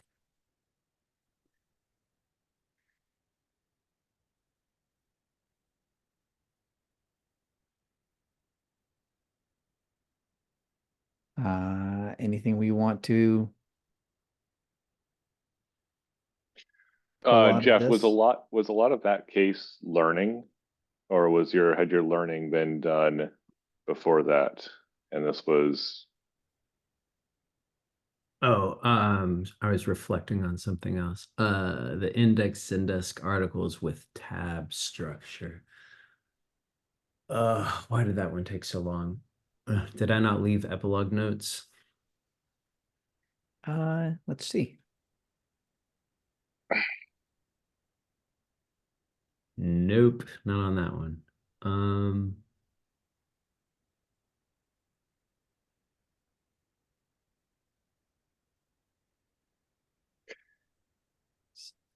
yeah, it's not if it doesn't ring a bell. Yeah. I was just thinking that with kind of getting into a new stack, that there will often be kind of startup costs to learning it. And if Jeff were to do another case in that space right now, it would, you might not have to pay that startup cost again. Yeah, it would probably be faster. Although I think the nature of indexing seems to just take a while at times. Like it's just, It yeah, absolutely does. Yep. because Yep. it's harder to test a lot of times. You got to go and build the tables and rebuild the index, and Yep. just got to be And careful. it's manually touching production infrastructure. So there's like, you have to be super careful and Yeah. super sure and triple check everything. Second guess yourself and then convince yourself you're right. And then go take a walk outside to de-stress. Hmm. Manually touching production, and that, yeah, that's probably the biggest weakness, or one of the biggest weaknesses of this pattern of shipping index changes, is that there's a lot of manually touching the production infrastructure, which is stressful. Yeah, and there is that extra cost of being careful. That's for sure. That takes time. I'm not familiar enough with the indexing. I haven't done any meaningful work on it the way you guys have. If we invested time, could we, are there things we could do to make it less stressful and less risky, making changes to the index? I think that, Jeff, do you know if Ed has implemented this pattern of index updating and maintenance in a variety of other places? Oh, has he done the same pattern elsewhere? Yeah. I don't know. I would guess not, but I'm not sure, Ronnie, I'm not sure that it makes sense to automate something for a one-off. But if this kind of pattern was used in a variety of places, and we had database tables that kind of stored, you know, whether things were in the index or not yet, and like held state as an intermediary between source systems and index. You've got these tables of like, are we done? Have there been any updates in the source, like that kind of thing? Then yeah, we could have, it would make sense if that was like three or more places that we do that pattern. But yeah, if it's just one, and you know, after this development phase of like, we're getting close to being done with Help Center, how often are we going to be in there doing that again? Not much. Yeah. So I am all for automating stuff because it all but eliminates the potential for, well, yeah, it eliminates the potential for human error in the development process. Which is, I'm actually somewhat surprised, happily, that we haven't goofed at any point yet, Jeff. You or me.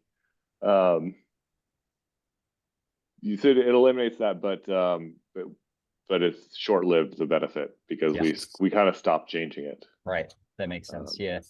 Next best thing, I guess, is, I don't know if it's the next best thing, but the cheapest thing that we can do is just keep documenting. And Jeff, I know you've already Yes. done a lot of that, but I'd encourage all of us, to the degree that we're doing anything with index, use the documentation and then refine the documentation and keep it updated and that sort of Yeah. thing. Yeah. Second best thing to automating something is having it like fully scripted, so you can just read a script and do the steps.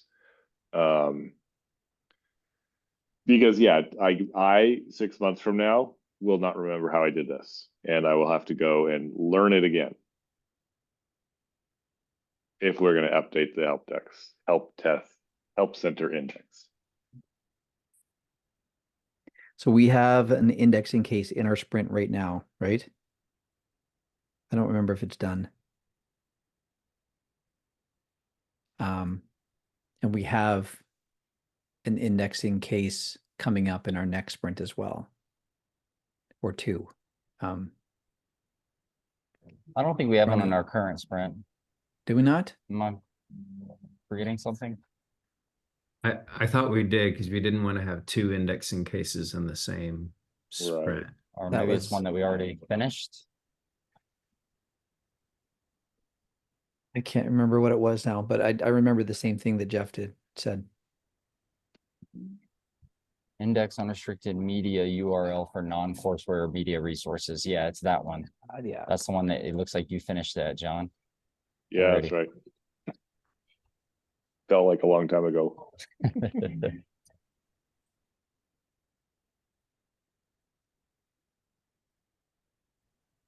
Okay. Last one.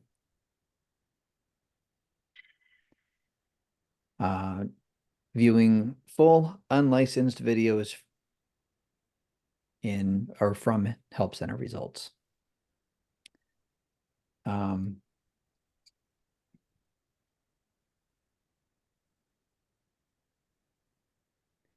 I think we've got, No, we're not anywhere near done with this yet. no.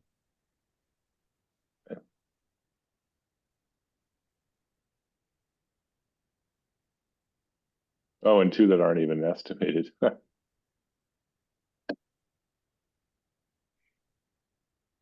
Yeah, this one I'm calling a separate deliverable. Hmm. This one I don't know what it means.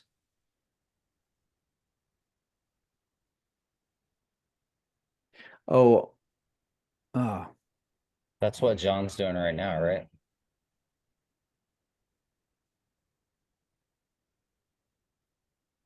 No, the current, the case it's in the current sprint. I think John was actually doing the UI. But that case sounds like making it so that when you click a thumbnail in a Oh, free, yeah. I'm sorry. Yeah, John is doing the one from Help Center. Yeah, my fault. This is the one to view the video. If you're already in a resource preview and there's a link to a video to actually view it from there.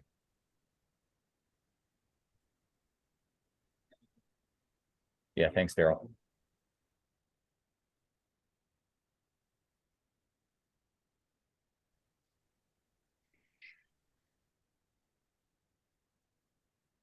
so this one was an original case that we turned into a spike because we said we don't know how to do this. Was this the outcome of that spike? What was the second this on row 12? Yeah, number 12. No, there was the outcome of 2632 is on row 14. Row 14. Yeah. Okay.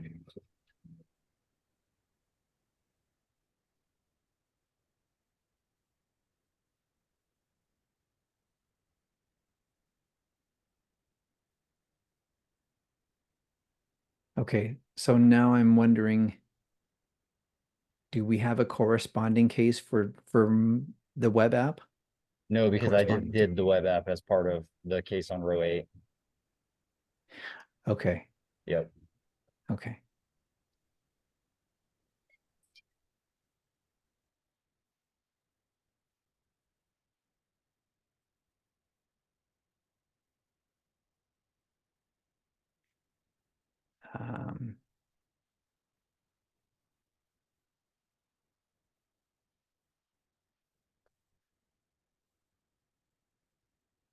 I don't know how to categorize this one.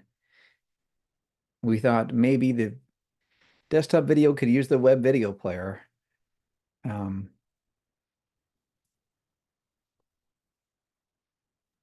The iteration or separate deliverable.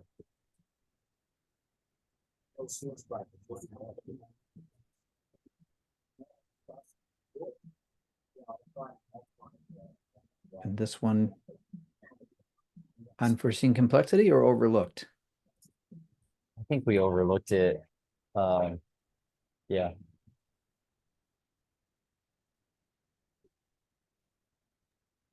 What were the options again for that?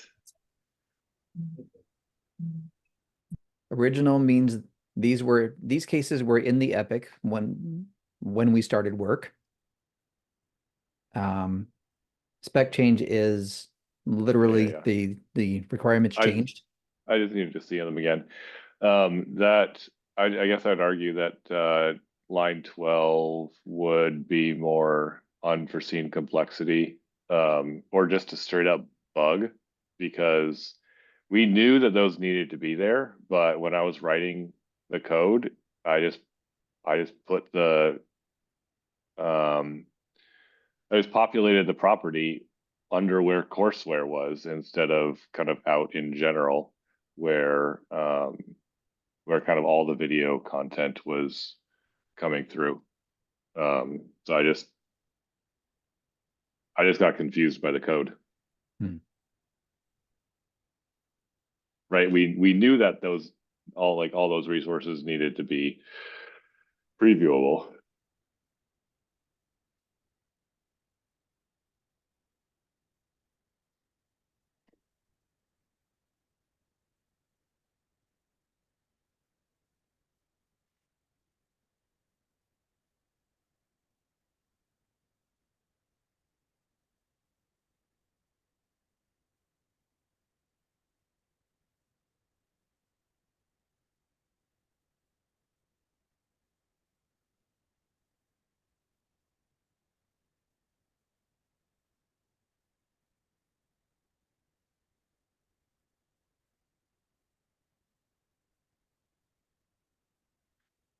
Okay. There may not be anything else to add here.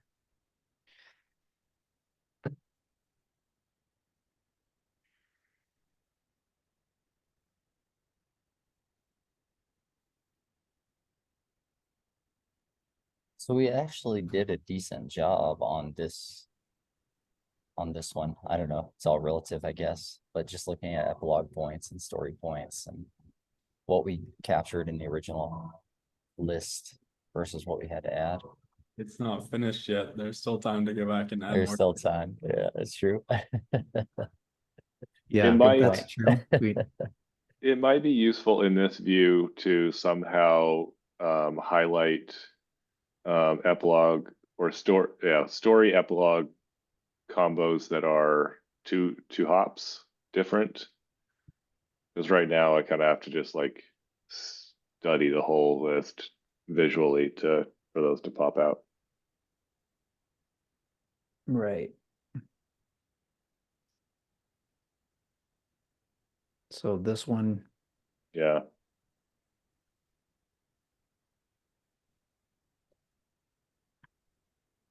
I wonder if there's a conditional formatting way to do that.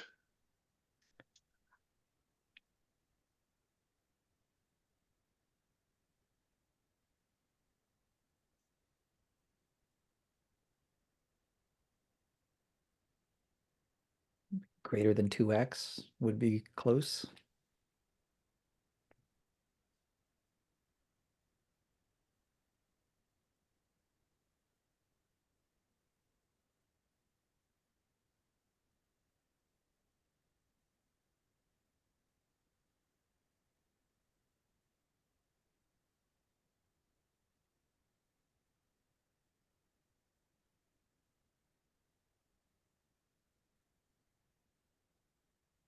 So this one, I feel like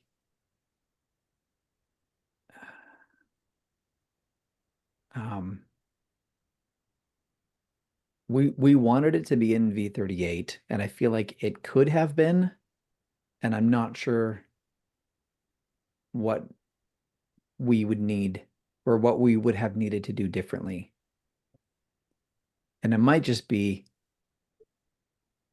a condition of having so many things happening at the same time. Like we saw earlier, we saw cleanup work we had for version 37. We had cost control alerting. We had a bunch of other things that were happening in the same sprints. So I don't know if it was just I mean, doesn't it go back to the 2 tabs ago where we ended up creating twice the story points for ourselves than what we had originally estimated? That's, yeah. I mean, because we can see here that it's less, at least I know we're not done with the full unlicensed videos, but at this point, it's less sort of scope creep or scope increase of that epic that has caused us to be late on that epic. Presumably, then what caused us to be later than what we had hoped on that epic is the degree to which our Yeah. time and effort on this went up. That's a good point. I mean, in a way, we kind of traded the video preview for the improvements to the text preview.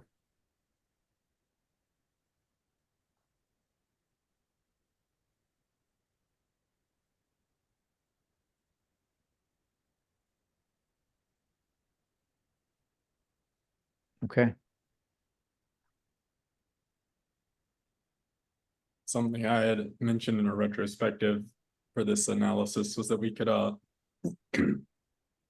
we could look and see if we had sent cases to desktop testing appropriately. But I don't know if you were able to get that data easily. So you might just worry about that for next time.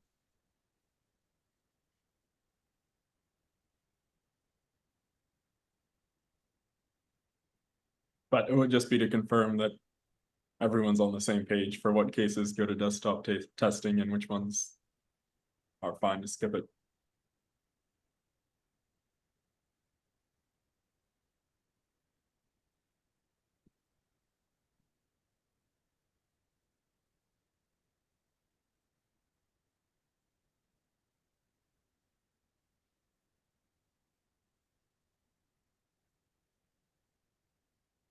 Okay. Good feedback, good learning, good feedback on the process here. So I think we're ready to move on to the next portion, which would be rough estimating the epics that we have coming up. I think ideally we would want to do that further in advance, maybe even pre-spec. So we have an idea of what capacity we have compared to what the ask is in the upcoming release. Because once we have a spec. Wait.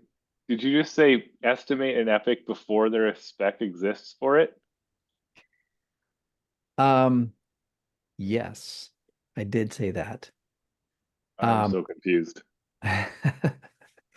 Because we often have a feature, we often have something kind of penciled in on the roadmap before we know exactly what it's going to look like.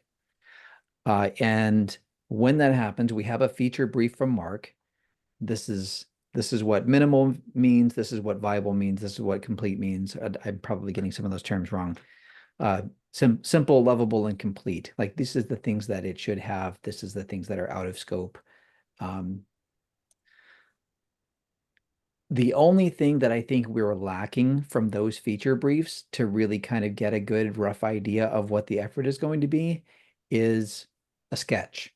And I do mean not a spec, not anything that looks like it could be pixel perfect that we would want to implement, but literally a whiteboard drawing of this is kind of the way I'm envisioning it.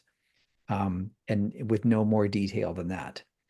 And we can start asking the questions about how would we actually implement this thing, knowing that there's going to be details coming and design fleshed out later. But the issue, I think, is with having a spec is there's almost not any point of having a rough estimate on the epic when we can just case it out and estimate all of those cases and just sum the estimates there. So there's, if I go back to the timeline.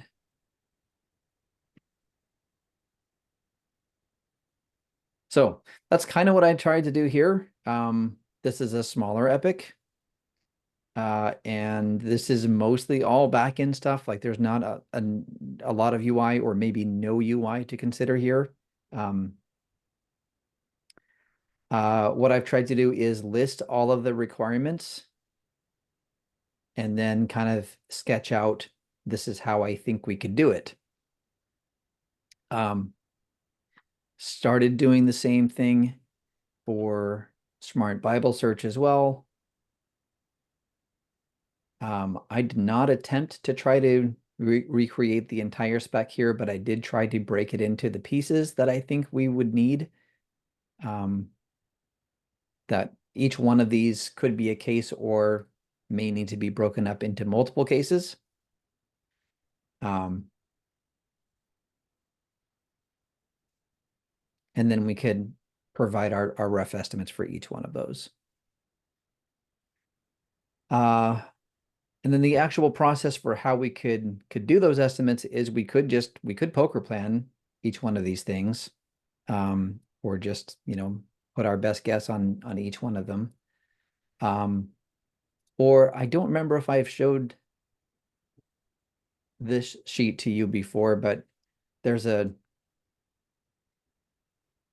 complicated way where we can put all of those tasks onto this.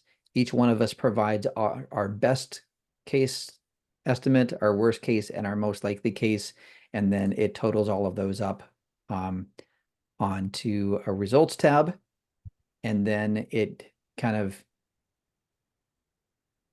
has some multipliers there for the unknowns, like we talked about doing already. Like, okay, with this one, if it's in an area where we haven't worked before, we might want to increase the multipliers here to give us kind of our rough estimate. So this might be a bit too much for today. You can see I have not tried to, I ran out of time to try to fill this out for those estimates, or for those epics rather.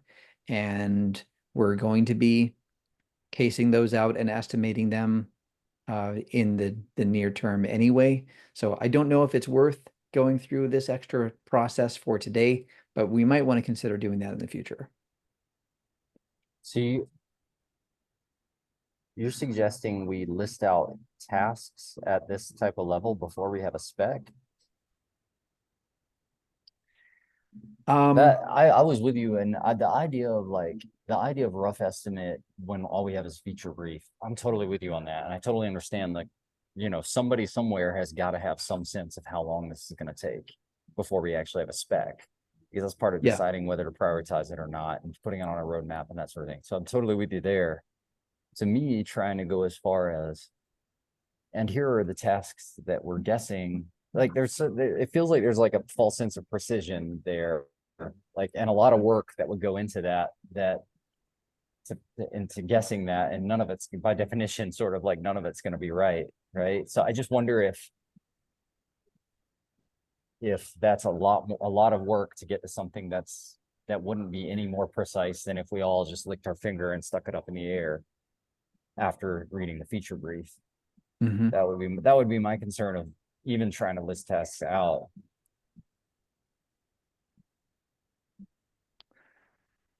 Yeah, and that's fair. And that might be the first way we want to approach it is right now we're not putting any rough estimates on our epics at all. It's like this future timeline are pure guesses. That, you know, I've put some dates on here that I think are reasonable, and I show them to you and Todd, and you give me a thumbs up or a thumbs down, and that's all the precision we have. No, so it totally makes sense that we would want to put our heads together on that. I wonder if you probably have thought about this, Adam, but I just wonder, like, let's say that if it's that early in the process, we just have sort of like, we define some concepts of small, medium, large, extra large. But we don't only do that, and we don't only like attach some like story point numbers to try to define them or whatever, but we actually go back and look at past epics and say, like, here are some examples of things that fit in the small category. Here are some examples of things that fit in the medium category. Here's some examples of things that fit in the large, and here's some examples of the extra large. Now read this feature brief. What does that one feel like relative to these other examples that we have? Would that not be enough to to feel like there's some degree of agreement as to how long and how big a feature that we only have a feature brief for would be.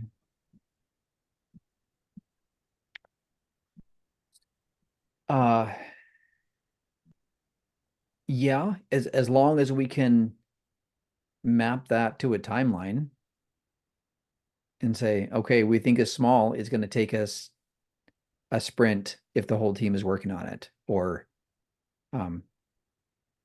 Is it easy to get like a list of I know it's gonna be a little messy because we're not, especially when you go way back, our epics aren't as well defined as probably we'd like, but how hard is it to get a report of just like all the epics that we've completed over the last year and how many story points they took? the sum of story points in an epic? Yeah, so like here's the 20 epics that we've completed over the course of the year, and here's how many story points it took us to complete them. Yeah. It might not be very hard. I think the plans tool in Jira, I think maybe does that. Make sure not to grab any epics where Ed was still on the team. Just to Good be- point. Yeah.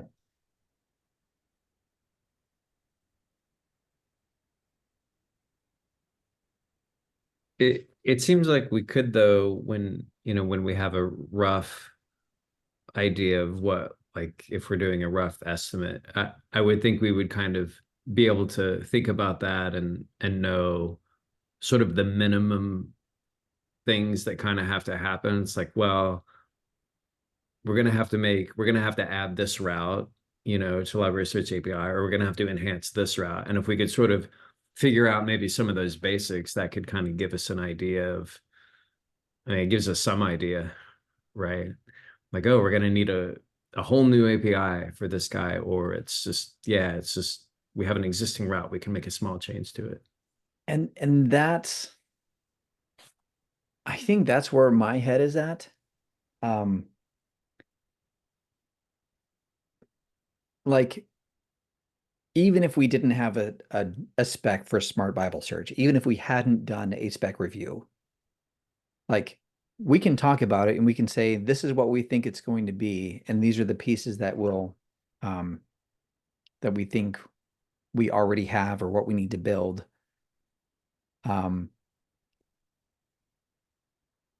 It's kind of like what you were saying earlier, Ronnie. Like, if you put out a rough estimate and you kind of have to justify it, like, whether you say them or not, I feel like that list of things is already in your head, right?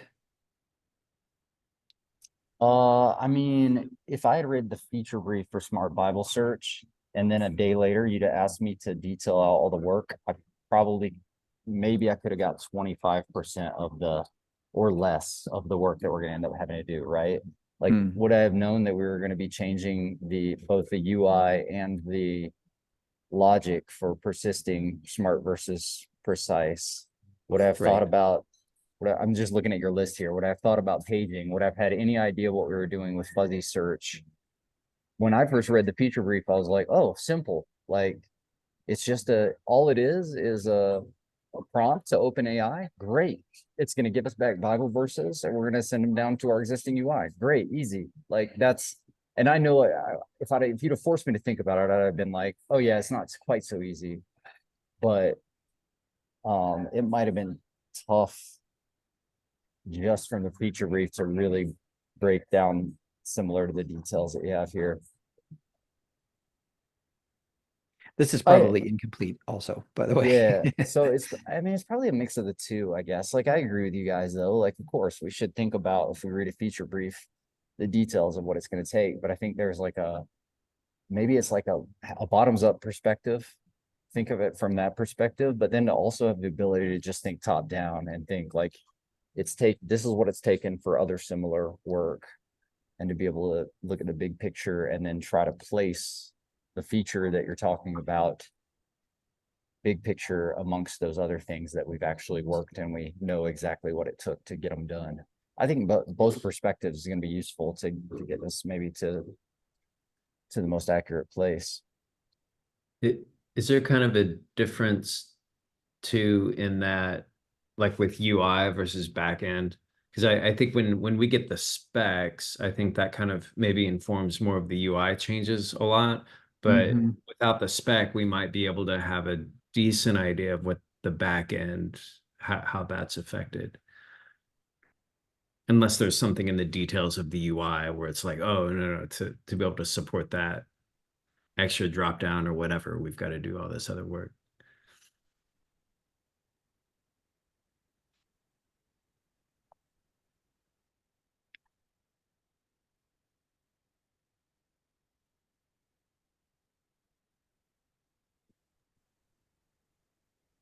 Yeah, I'd love to be able to have both perspectives. Like I think that there's probably value even if you are at the feature brief level of trying to translate a feature brief into like, here are the buckets of things we think we're probably going to need to do.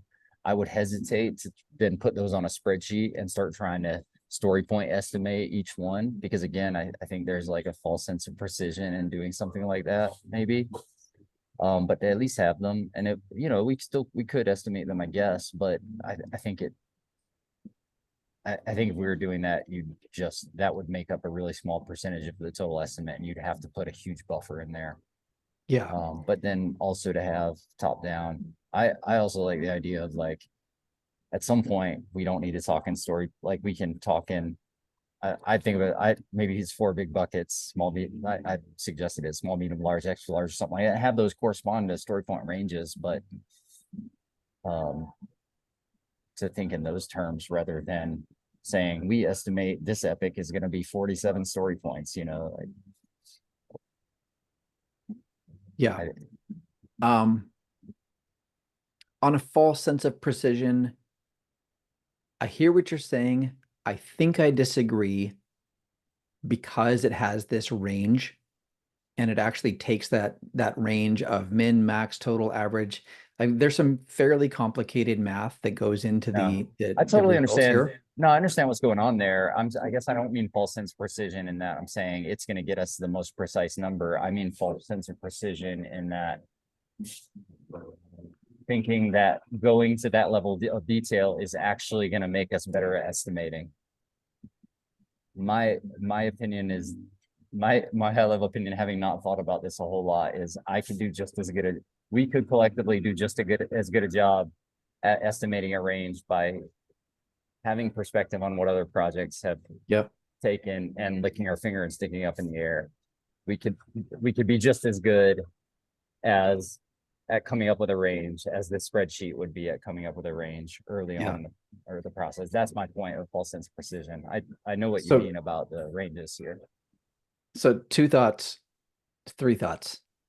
Number 1, I think we will just agree to disagree about the false sense of precision. Number 2, the drawback to this spreadsheet is it is fairly time consuming. Like it takes a 30-minute team meeting to fill this out.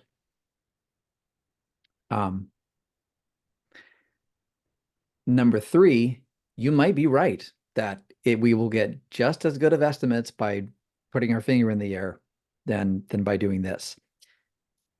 That is testable if you want. We can do the finger in the air method and then take 30 minutes to fill out the spreadsheet and then come back 6 weeks later and see which one was closer. Yeah, I was gonna say that if you didn't. There's one way to find out. We just have to do them both and see which one wins. We could do it because you've already listed out all, I mean, what you're effectively saying for Smart Bible Search as an example. And maybe it's not a perfect example because we do already have a spec in that case. But you've listed out the tasks, so you would say, hey, I could put the tasks on here that I've listed out in the Epic description. And we could do best, worst, likely as a team. And then we could also separately from that, all give just our best high level guess. And then at the end of it, we see which one's closer. A/B test. Do you want to commit to that? Because it is a time commitment from the team.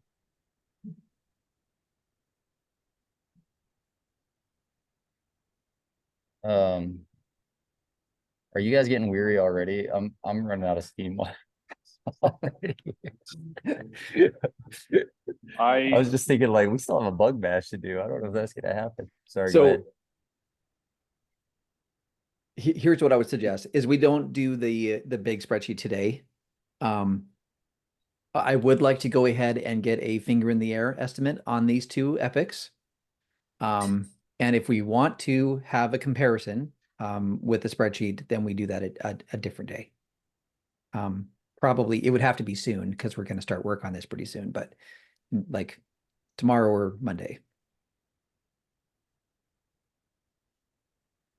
I'm sure this was talked about 10 minutes that I was dropping my daughter off, but can you help me understand, resonate with how this exercise helps customers? How it helps customers. Like, I'm having trouble getting on board with estimating epics, to be honest. Okay.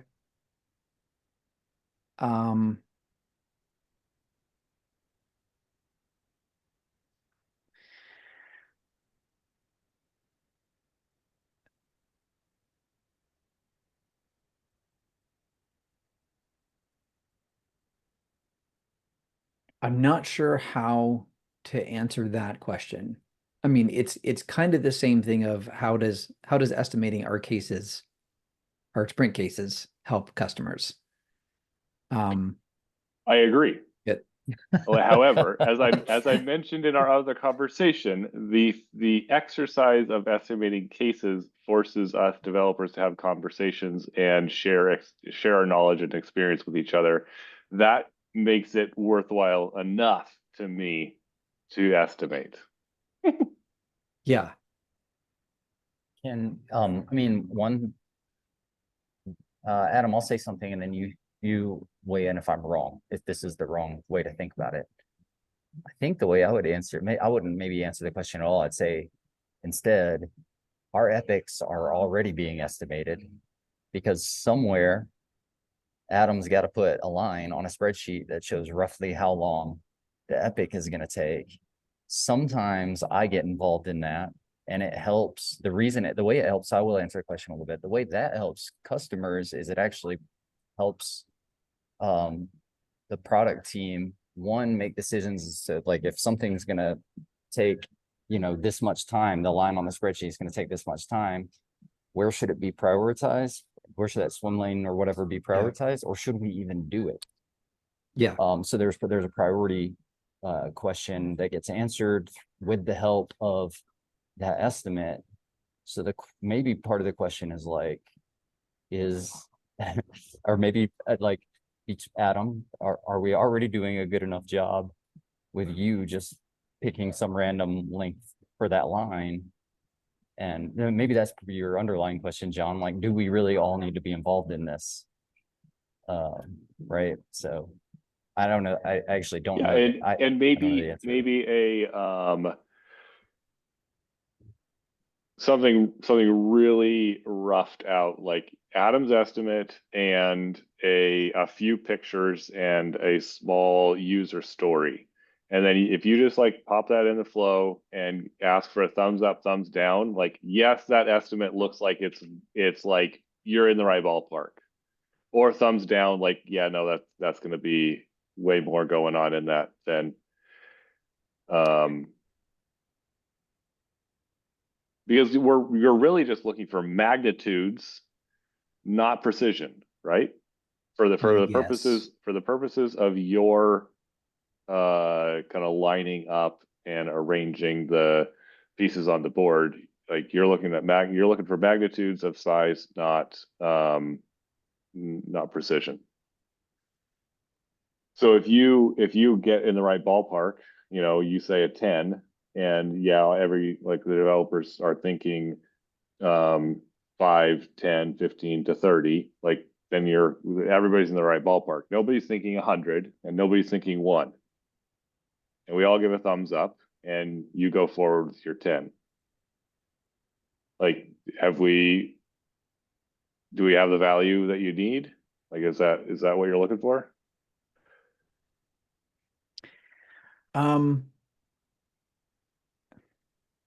Partly. So yes, you're right that like order of magnitude is a big part of it. And that kind of goes back to, I don't know if you were here when Ronnie was saying like small, medium, large. Yeah. Um, and a big part of that is anticipating how much effort it's going to take. Like Ronnie said, using that rough estimate to evaluate, is this worth doing? And when is it going to ship?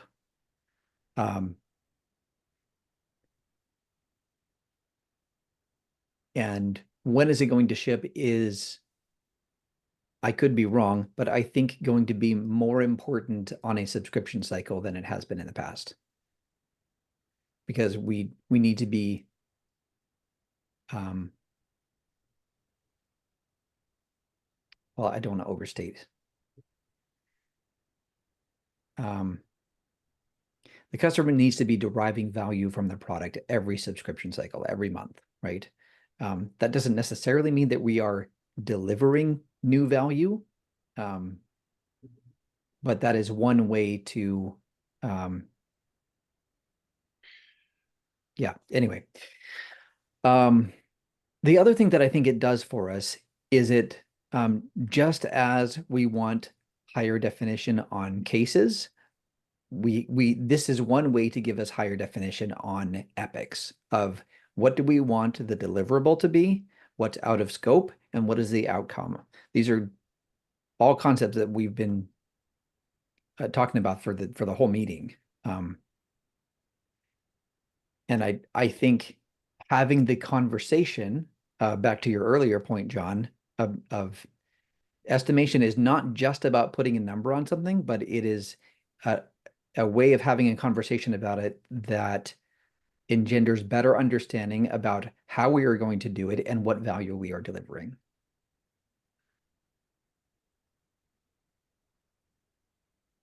That's interesting because I hadn't been thinking about it like that. And it might change the way that I think about it if that really isn't important.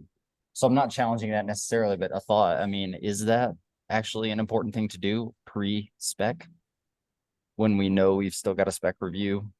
Like, is that kind of like trying to do something that's gonna ultimately, that the spec review is intended to help us flesh out? Yeah, I'm still going back and forth about the timing on when we should do this.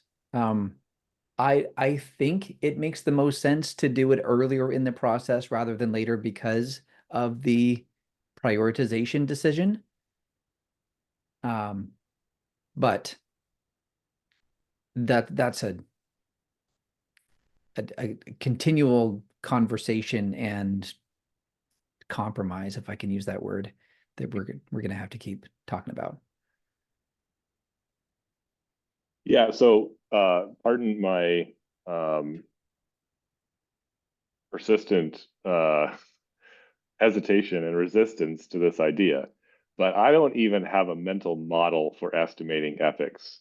Like, even if it was as low granularity as small, medium, large, like I don't have data points. Like, Yeah. I've years of data points estimating cases, and it's like inside my bones, basically. But not at all for epics. And epics can be like gigantic, right? Like, some teams Yeah. have gigantic epics that just go on and on and on and on and on. I don't even have a mental model for estimating epics. Yeah. So what you probably missed when you stepped away, John, was Ronnie was asking, could we go back and look at our past epics and get the total story points that it took to achieve those and kind of assign small, medium values to those, to each epic, and then we can have a reference point for saying, okay, index videos Yeah, that's like this other thing that we already did. That's probably a small or medium. Um, I also agree with you that some teams have epics that go on for months and months and months or just never get closed. And I've really tried to be intentional um with this team this year of saying, no, epics are a to-do list. Like I want to go through this board and be able to check those off and say, okay, we did that, we did that, we did that, we did that. And if there's something that's undone, it either gets noped or it gets moved out to a new epic.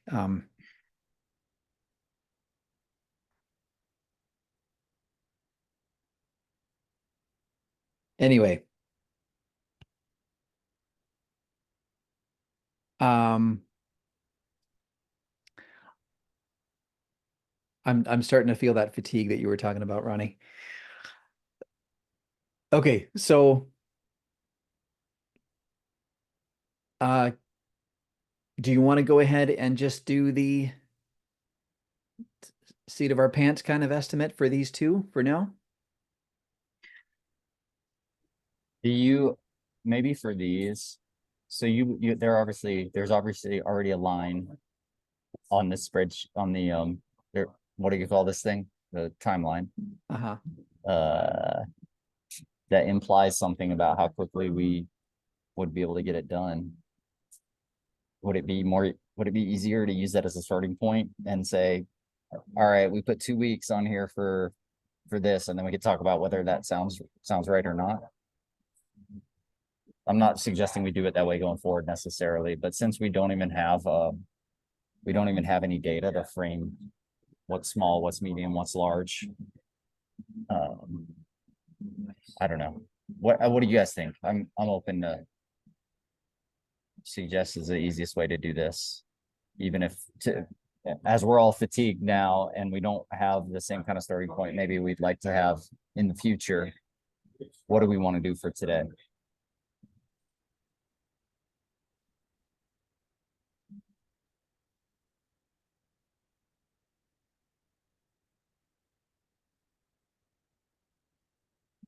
Adam, am I wrong in thinking that, I mean, there's 2 lines on here, they're both different lengths, so you must have, even if it was like 2 minutes of thought, you gave some thought to how long to make the lines, right?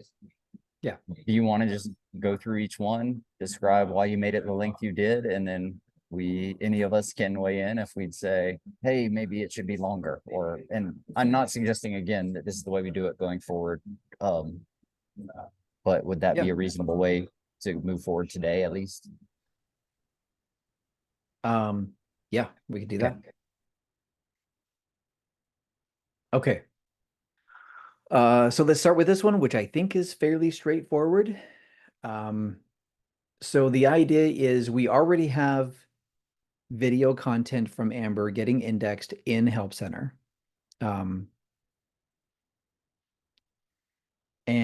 But there are lots of video sources that are out there in the world that Help Center is not yet searching yet.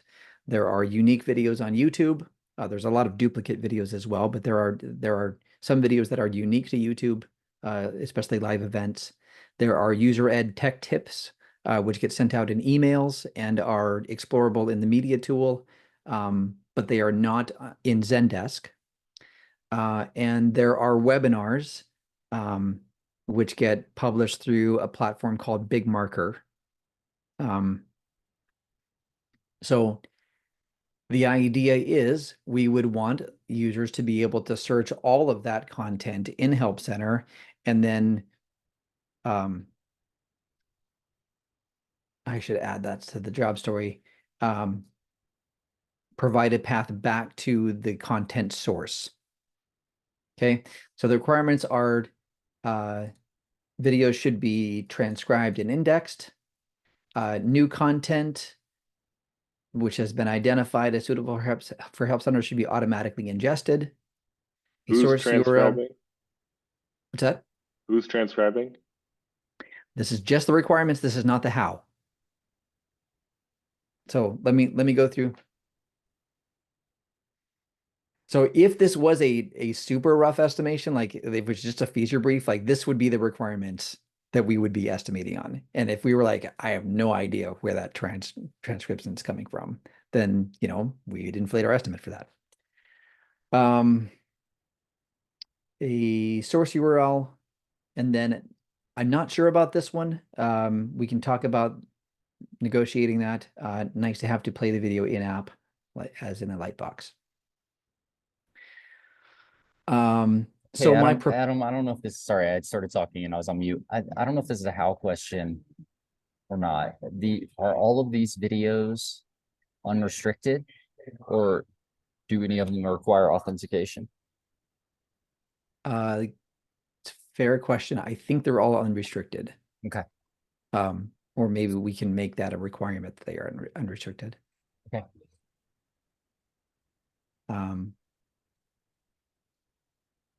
Okay, so here's the requirement. Here's the proposal for how to achieve it. So Amber supports automatic transcription. I think it uses a Google AI service to transcribe videos. We have done that already for some Amber videos in this previous case that Ed did. I should say it is unknown whether this is automated or has UI. I remember somebody saying that you have to, this has to be triggered in the API or something on the back end. I can't remember.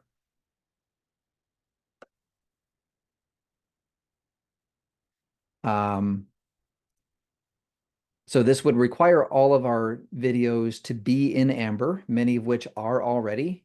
We have there's tech tape videos. There are webinars which were published in Big Marker and then later added to Amber. And that means that any content that is not already in Amber, the content owner would have to put it in Amber and tag it appropriately. That means the webinar team, if they want their webinars in Help Center, it's their job to put them in Amber. So it'd be their job to put them in Amber, but it would not be their job to make sure they're transcribed. So we would need, there would actually be code required to get them so they would get them to Amber and tag them in a certain way. Is that right? Yeah. Okay, they'd be responsible to put them in Amber, tag them. Everything else should be handled by us. Okay. Okay, so the next one, new content should be automatically ingested. So my suggestion is that we can add an Amber tag or a media collection or a new custom metadata field. These are all metadata that are already in Amber. It's already supported to query on that metadata in the API. A custom metadata field probably makes the most sense because we not only want to say this is a Help Center video, but also we want to identify the platform and brand for our index as well. A source URL should be provided so that the user can get to wherever that was originally posted, whether that was in Big Marker or YouTube or a tech tip video. My suggestion is that we have a custom metadata field for a destination URL. And again, whoever adds the content, it would be their job to supply that URL of this is where the user should go to get more information. I don't know where we should expose that URL in our UI. And then nice to have play the video in app. Sorry, I didn't understand that, Yep. Adam. What do you mean you don't know where we'd expose it in the UI? Wouldn't it just be the link that in the search result the user clicks on? It could be that, or the link in the search result could open the video in app in a Lightbox. Oh, I see. Presumably because everything's in Amber. Right? So we're not playing the video from YouTube. Correct. But we're linking to it. Yes.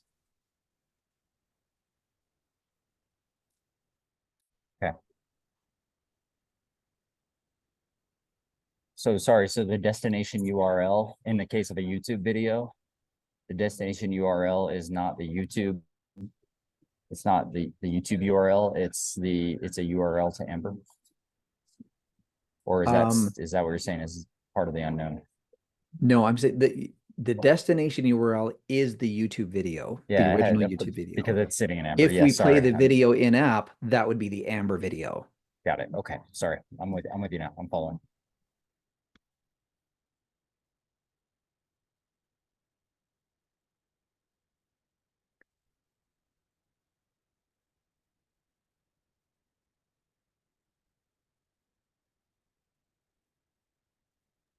But if we play the video from YouTube, it drives up the views on YouTube.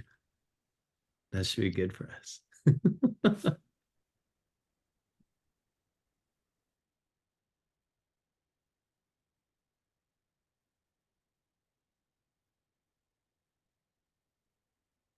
Okay. Did we just all throw out a rough estimate number now, or I forget what your suggestion was on what do we do next? Well, you right now have it. This looks like it assumes we'll get all of it done in one sprint, right? What you've got on the screen now? Yeah, I think if we don't have an in-app video, if it's just so we look for the metadata query, we automatically transcribe those, we automatically ingest them to indexing, and we return the results where the result link is the destination URL.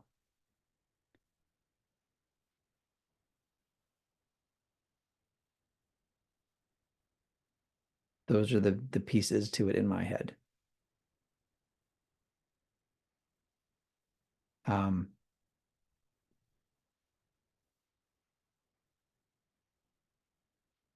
That seems like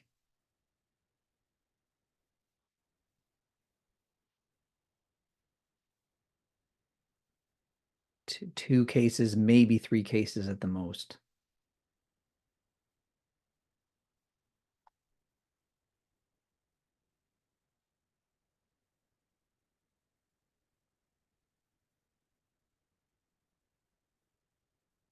I don't know what the estimate for those cases would be, but partly because the automatic transcription part is a big unknown for me.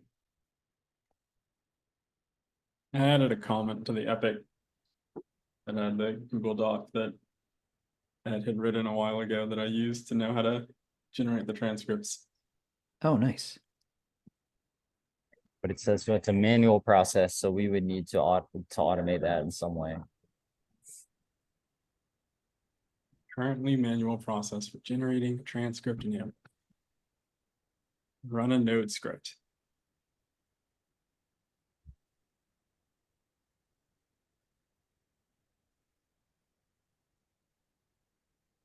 Okay. I don't know if this is how you wanted this to go, Adam, but one thought. I don't think this doesn't feel to me like we would be able to get it done all in one sprint. Because I feel like we're gonna have to start with a spike.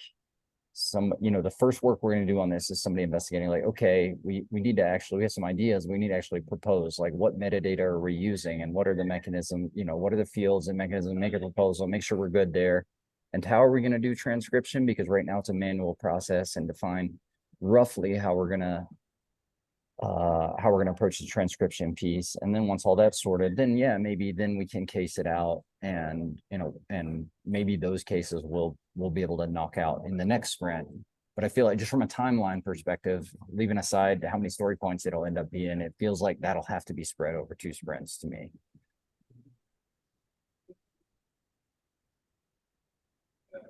Is automatic ingestion of new content that shows up matching some properties, is that part of this epic? Did I remember hearing that? Yeah. Okay. Yeah, so the transcription process would have to be like fully automated. Yes. detecting lack of transcript and kicking off a transcript and putting that asset into a asset pending state, essentially, or a transcript pending state, essentially. And then knowing how to check it. Yeah, all that stuff would have to be engineered. And that could be potentially hours, so it'd have to be kind of asynchronous, come back and check later automatically.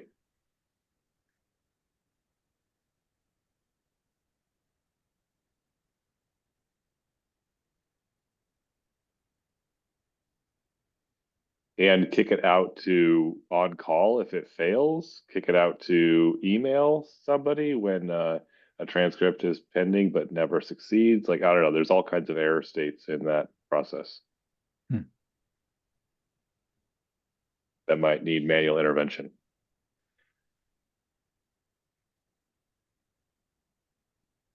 Adam, do you want to try to, I mean, there is no harm in, like, we just picked roughly how long the swim lane line is going to be. Do we want to just all throw out a story point number just to see where we, like, just to see where we land? Not to you do anything with it, John, just as a fun exercise. A fun exercise? Yeah.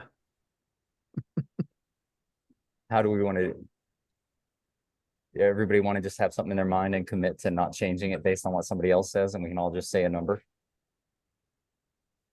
Sure, you Instead of have to having give get me off poker planning. give me some time. Give me some Okay, time. everybody get a number locked into your mind. You can choose one number, back to the false sense of precision thing. Well, don't worry about saying a range, say a number.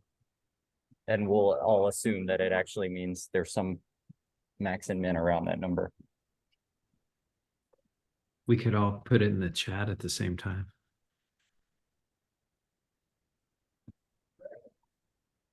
Sure, we'll do 3, 2, 1, and in a few, when everybody's ready, and we all get the chat locked in and hit enter on. So left in suspense, so we're like, no, I wanted to see the numbers. Or maybe no one will make it this far into the recording. I don't want anybody to see this number. I don't even want to say it out loud. Chat.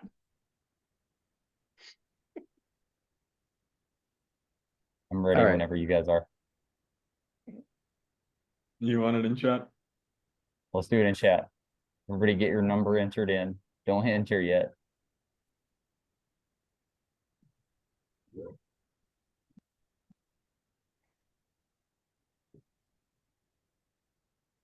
Are we ready? 3, 2, 1, go. 6. We are all over the place. No. Take an average.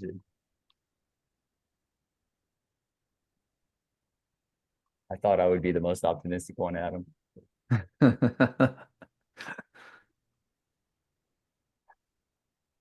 We're somewhere in the averaging, I don't know, somewhere in the 40 range is. Yeah. I had 50, but I bumped mine to 60 right before I hit enter. 40 would imply even probably a full 4 weeks is maybe not enough, but maybe it is if we, really focus on it. All right. This is a perfect example where, though, like if Alan swooped in and was like, how in the world do you think this is going to be 40 points? I'd be like, I don't know. Like, you know what I mean? Like, I wouldn't be surprised if it is 40 points, but I certainly couldn't stand here now and articulate why it's going to be 40 points. I'm sure you guys couldn't either. I feel like I rationalized it well enough to myself, which is why I laughed so much when you said that you could get the same answer by licking your finger and sticking it in the air. It's like, but I thought so hard about this and beat up some imaginary cases and thought about what could go wrong. Yeah, I just thought about a new wrinkle like this. It doesn't stand up, like automatically ingesting new resources and running them through this process doesn't work well with our existing indexing process for Help Center. Like, we're going to have to kind of rethink a little bit of the of the indexing process to make it able to have kind of multiple states for resources, kind of partially ready for index, and ready for index and already indexed. These aren't resources though, right? I know, but we do like the Zendex, all the Zendex stuff goes through that same indexing process. Mm-hmm. I think I understand what you're saying, that I don't 100% It's- understand what I'm saying, okay. but Jeff understood what I said better than I did, I think.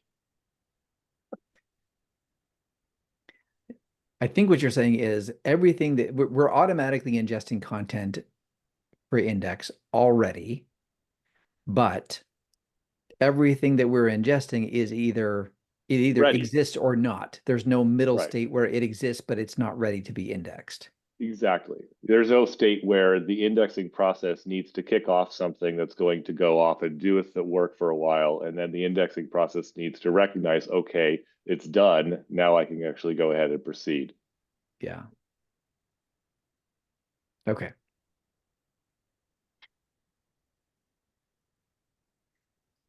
All right. And Next. I really hope that this doesn't make the indexer worse and even harder to understand. And Adam, Okay. I'm curious, does 40 points, like we already have a process to, like how often is content going to be added? Because at that cost, you could, if it's just one time, we're going to go add a bunch of videos one time and then it's going to be static. We don't have to automate it, right? Right. I assume though there's going to be new content constantly being produced, big marker and that sort of thing, and we do want a process to avoid developers from having to manually run something every time. Okay. Yeah, that's my assumption as well. Okay. The tech tip content is constantly getting produced, I think Okay. released on a weekly basis or something like that.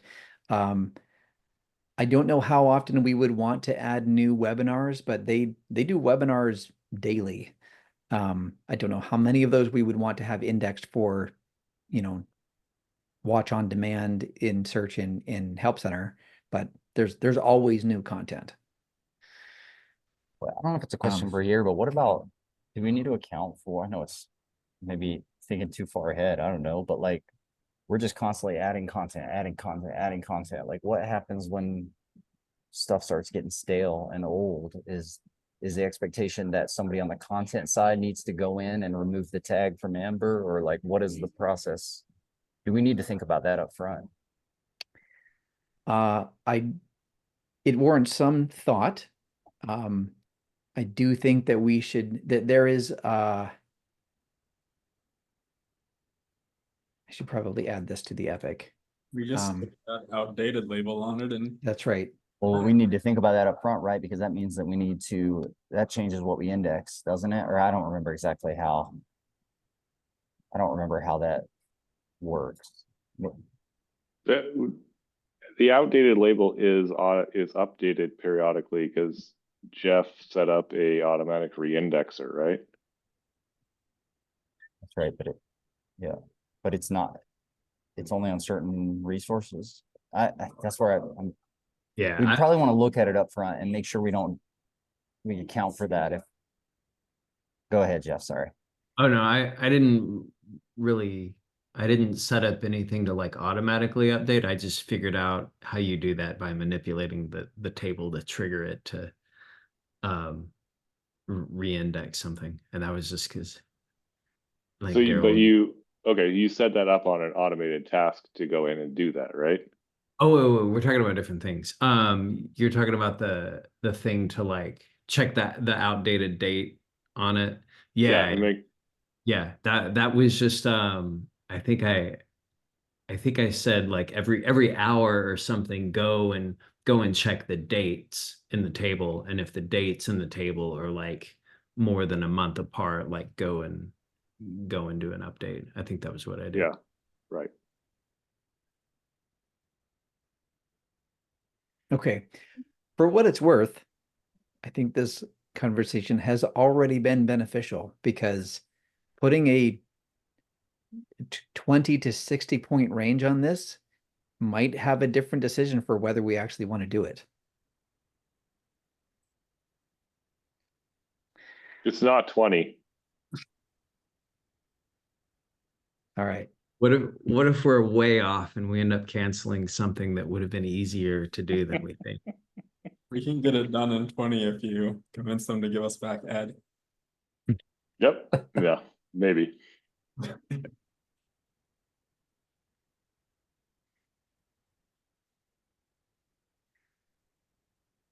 I think Okay. the commitment level behind the estimations, that's the nerve-wracking aspect. It's like, how serious are people going to take this? It's This my number? shruggy. Yeah. Hey, can I ask a question before we go into this next one, Adam? Just for Yeah. perspective, because this surprised me. I remember when you said it. You might not remember this though. Smart synopsis. I remember at some point you shared like, okay, this is what we thought it'd be up front, and this is how much it ended up being. Do you Yeah. remember? Do you have that number handy in your head or handy at your fingertips? Uh,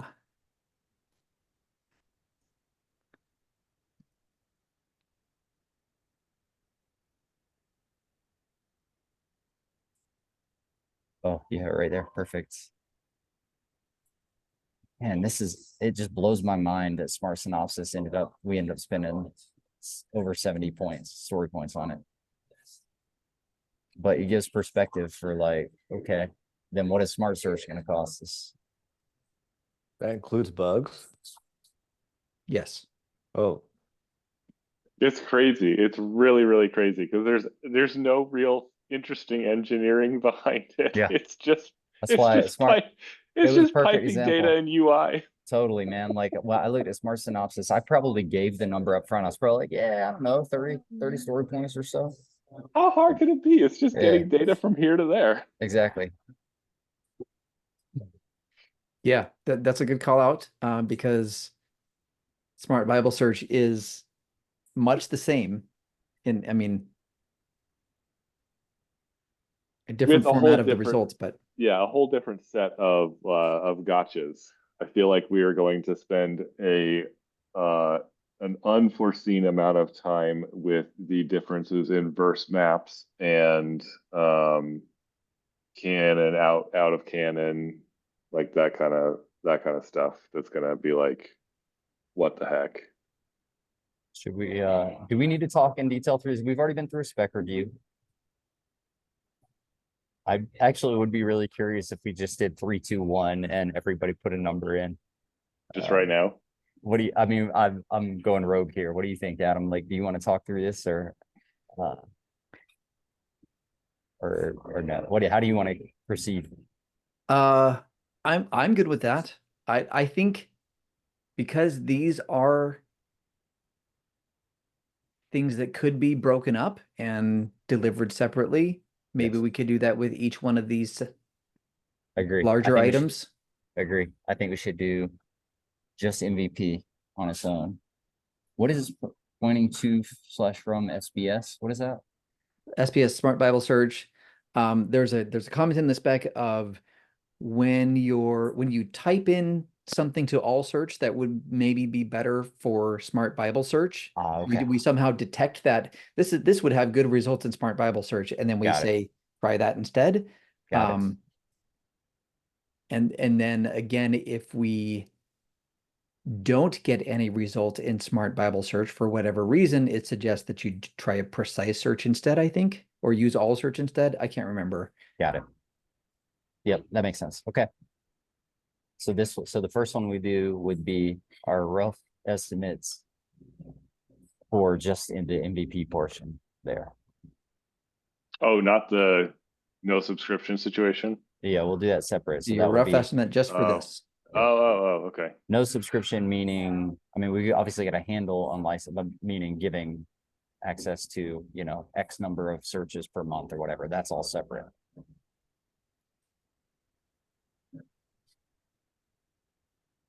are we leaving room for potential bugs or straight on the hypothesis of perfect. We are perfect people. I think we're including, we each gotta build in our own buffer for unforeseen Oh, okay. stuff and et cetera, right? I'm so curious about where we're gonna land on this. Does this get, does moving the fuzzy, smart, precise down into the input box affect any other panel besides search? It No. affects help center, right? No, Native It UI. doesn't? What? yeah, Oh, it it's a is native UI. It's a different kickoff box. That's right. Okay, so no other UI. Okay.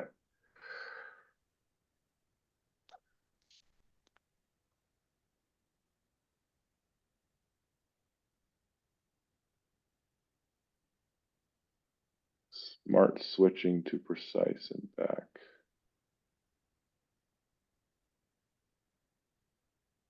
Okay.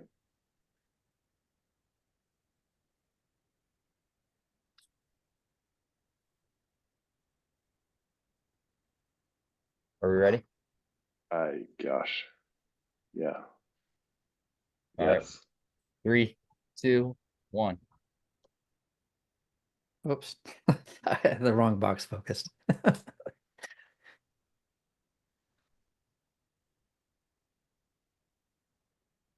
Closer together. 120. Yeah, you guys are more optimistic than me.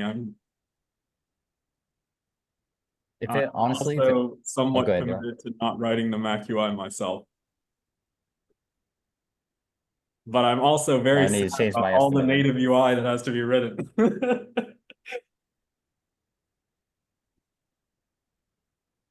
I mean, if it weren't for that 70 on smart synopsis, but think about smart synopsis, there is no native UI.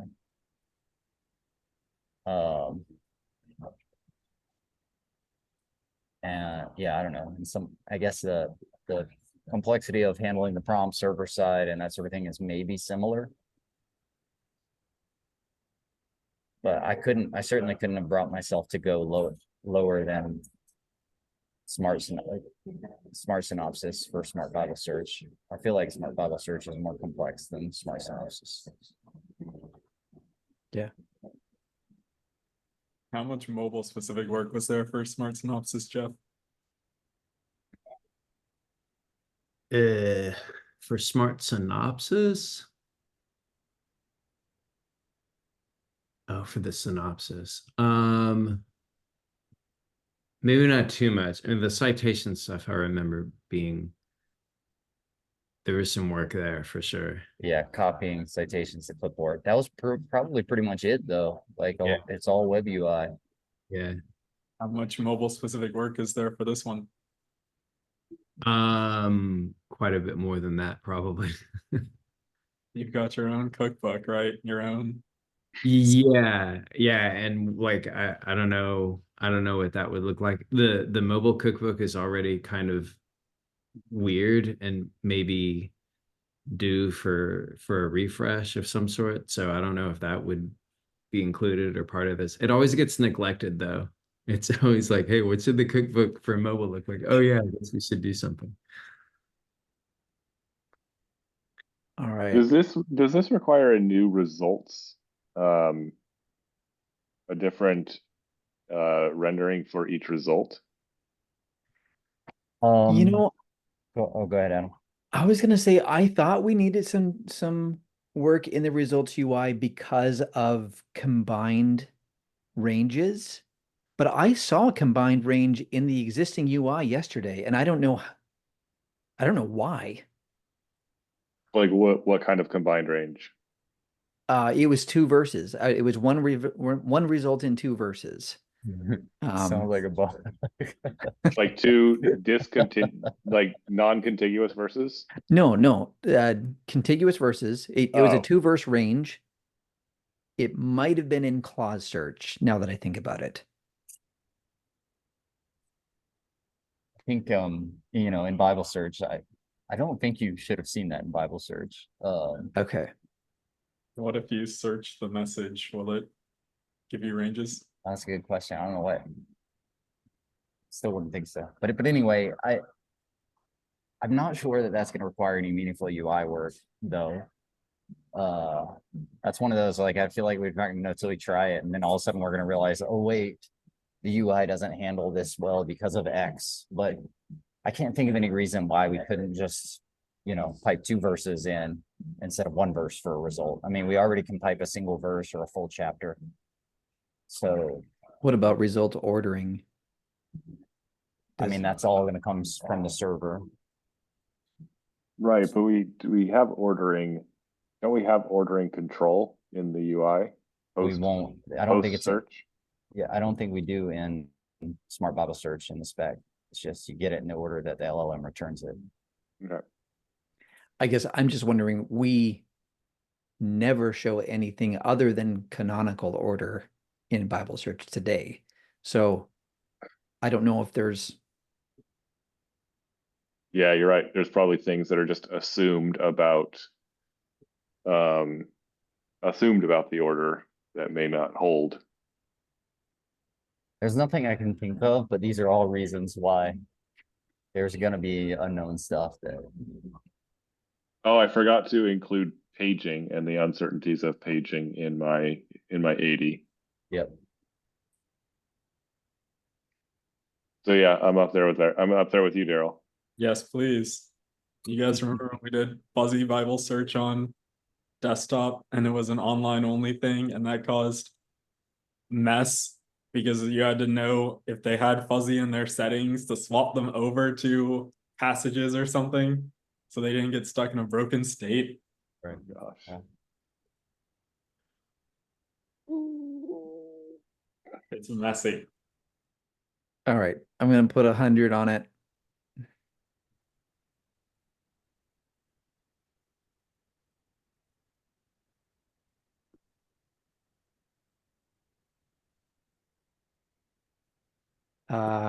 Actually, no, that was 100 for this. That's right. But wait, there's more.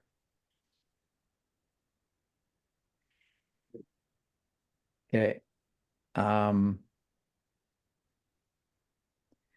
Suggesting other searches. There might be other things that could be split out. This was the one that stood out to me in the spec. I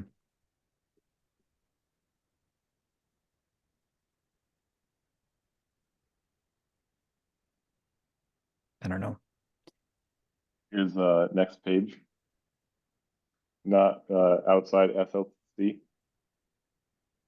Next page, sorry. Yeah. I agree. It does seem like in theory we could ship it with just a single page.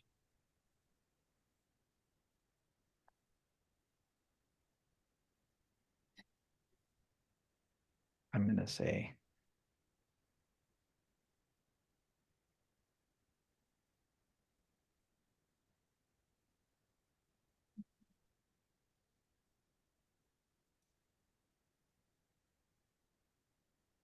inline search was brought up in the spec meeting, and I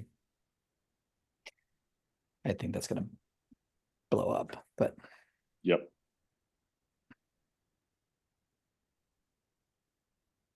okay. This group, rough estimate on this group. Is Well- the linking to from native UI or shared UI? I think we would do it in shared UI. That's how we do it for suggesting switches from precise to smart, and that sort of thing. I think. We do still have some like you might want to try a fact book search. Yeah, I know. Yeah, That's- or we're like schizophrenic like that. But yeah, our default has been to use shared UI for that. So this bullet, the pointing to from SBS, that's recommending other searches. Is that what it is? From the Smart Bible Search? Yeah, it's like you do an all search. There's some logic that was suggested in the spec that says if the all search meets these criteria, suggest a Smart Bible Search. Or if the Smart Bible Search has no results, suggest a book search, or something like that. So those sorts of things. And then Do- the next page was like, how do we figuring out how we page in more results for, okay. Do we already have logic to make sure we're only showing one suggestion at a time?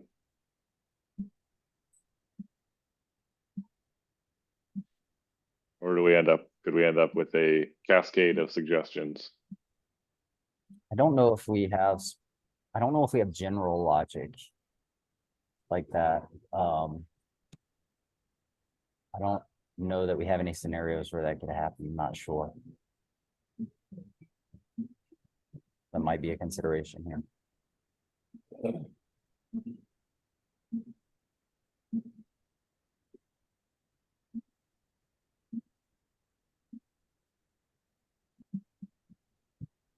All right, I have an estimate for this group. You guys ready? Everybody ready? No, no.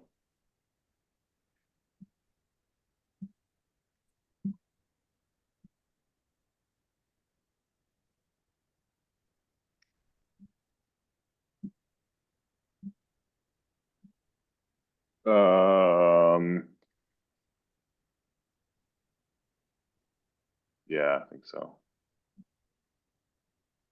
right. 3, 2, 1. Ooh. Daryl and Jeff, man. All right, I was on the low end. My thinking on this was like, these are known entities, right? Like if I was I don't know if you guys built buffer in as like, there's going to be more stuff we could split out, but I thought about this as, it's just it's two things. It's suggestions and it's next page. So I didn't really include any buffer. I just thought of like, okay, that's probably 3 cases. It feels like there's a lot of stuff that's going to have to be solved by whoever's working on the case. Like, how do we know exactly when to make that suggestion? When you hit the next page and we get those results, how do we combine those with the existing results? And you're going to be writing interop on desktop and mobile for that, right? So that's work across all 3 platforms. How's about, I mean, I still think 30 feels really high to me, but I'm with you. We could go to 20. What do you guys think about meeting in the middle? We put 20 on there. Yep, John wins. Is that equally split across these 2 points? 10 and 10, you think? Or is it like a 13 and 8 kind of thing? No idea. Okay.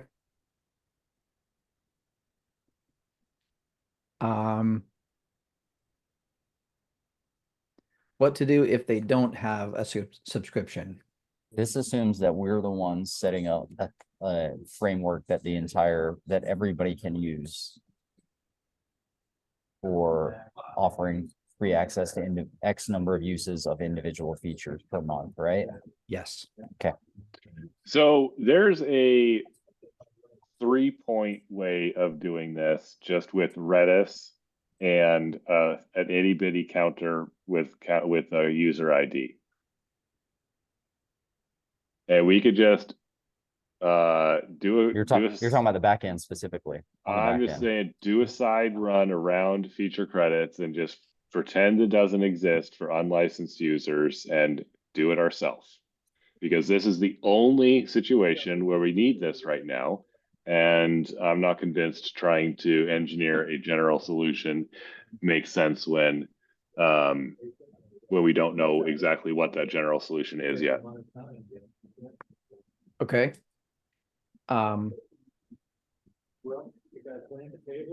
Now, there may be more senior people who disagree with me, but that's my initial gut reaction is just hack our own counter for now. We could do that. I don't think it's a good idea, but we could present that as an option. The reason I don't think it's a good idea is because I'm pretty convinced that we will want to do this for many other features in the next 6 months. Oh, I don't disagree with that at all. I just don't know what the shape of that of those different situations are going to be. And I would not want to, yeah, you will like if we try to do a one-off general solution, we will get it wrong and we'll have to work backwards a little bit to fix ourselves and then also apply it elsewhere. Yeah. Good point. Okay, so let's do this. Let's put in 2 estimates, one for a hack and one for a general solution. What is the learn more? It is just a link to a arbitrary URL. I think there's some logic for when to show it, like maybe if you've used up your uses for this month. To be clear, there's other UI things that we would need to build, right? Like, I mean, there's the UI needs to recognize this was a free, this was a free preview access or whatever, and there's certain UI that we're going to show. I think, right? I'm thinking aloud here. There was stuff in the spec for that, right? Yeah. So we're gonna have to make sure that the component is aware of, like, this is an unlicensed user that's using this, and it's gonna need to show some UI in that circumstance.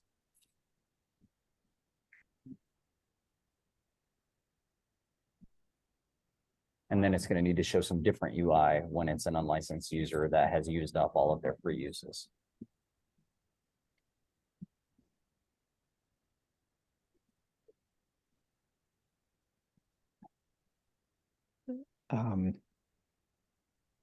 We'll also have to consider things like user settings or like the preferences or whatever, the stuff that we persist.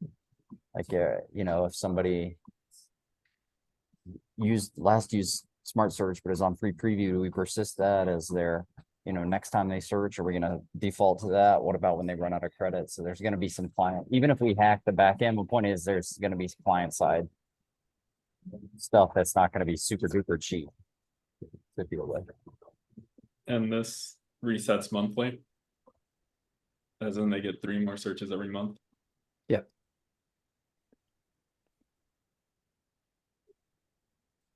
So are we going to do we're going to do the hack first? Yeah. Okay.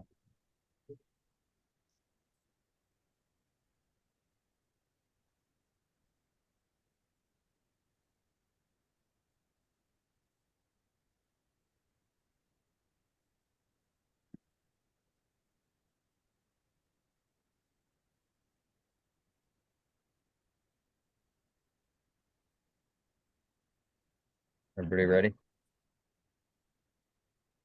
Yep. 3, 2, 1. 20. Okay.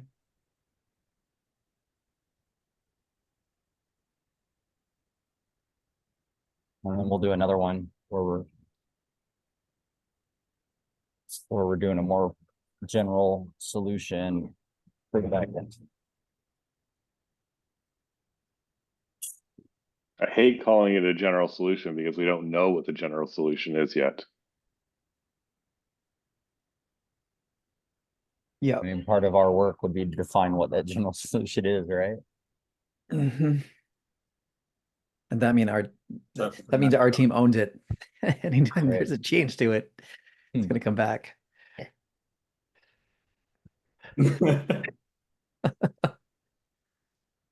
All right, are we ready?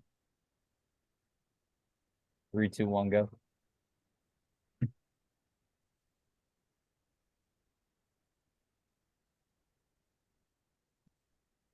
$35. Sure.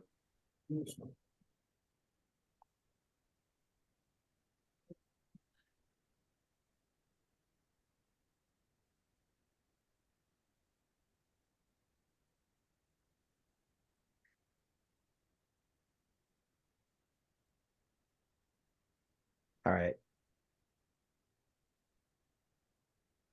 Well, guys, this was longer than I thought it was going to be, but it was fun for me. I hope it was fun for you. Which part was longer? The epic estimation? Or the whole day? Mostly. Well, I'd have to go and look at the timestamps, but yeah, mostly epic estimation took a lot longer than I anticipated. But yeah, I thought we would be done at noon, not at 2.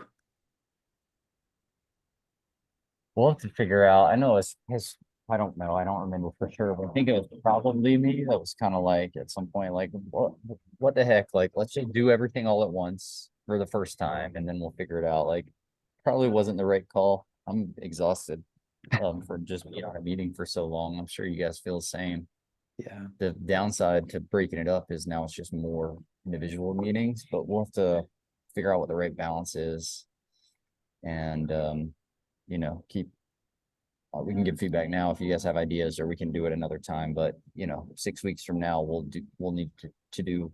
I think we'll want to keep doing, like, I think all of this was super valuable.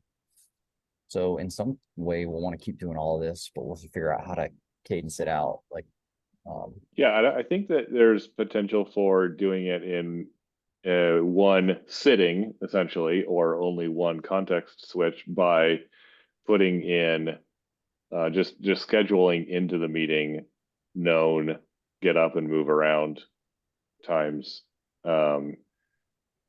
That way you can, like, when I need to go pick something up, I can make sure I'm doing it during one of those known times to get up and move around. Or if we decide that even that's not enough and we need to break it up more, then attach it to other team meetings, kind of tag it on to the end of other team meetings that we already have to context switch into those. So just tag one part of this onto each stand up until we kind of finish all the parts of this meeting. That's possible. I would be worried about using up more time overall if we did it that Right. way. Yeah. Like, okay, we just spent an hour every day this week. Yep. I do think what we need to do, though, even if we keep it as one big meeting, is have some defined end times. Because we had sort of an order of things we wanted to do, but we didn't say how long we would spend on each one. And now we have some idea of how long they ought to take, and we can say, okay, guys, we've only got 15 minutes left. Let's make a decision. Yeah, that's smart. I agree with that for sure. And so between having a more tight agenda in terms of timeline, so that would accomplish two things at once, right? It'd keep us in check from going over on any individual thing, and would allow us to then build in those breaks, like John mentioned. Yeah. Cool. Yep. That's a good idea.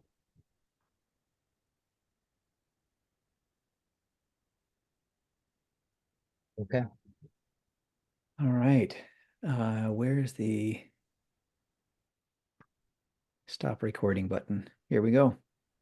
All right. Thanks, guys. Hey, real quick, we also had Bug Bash. Yeah. Right.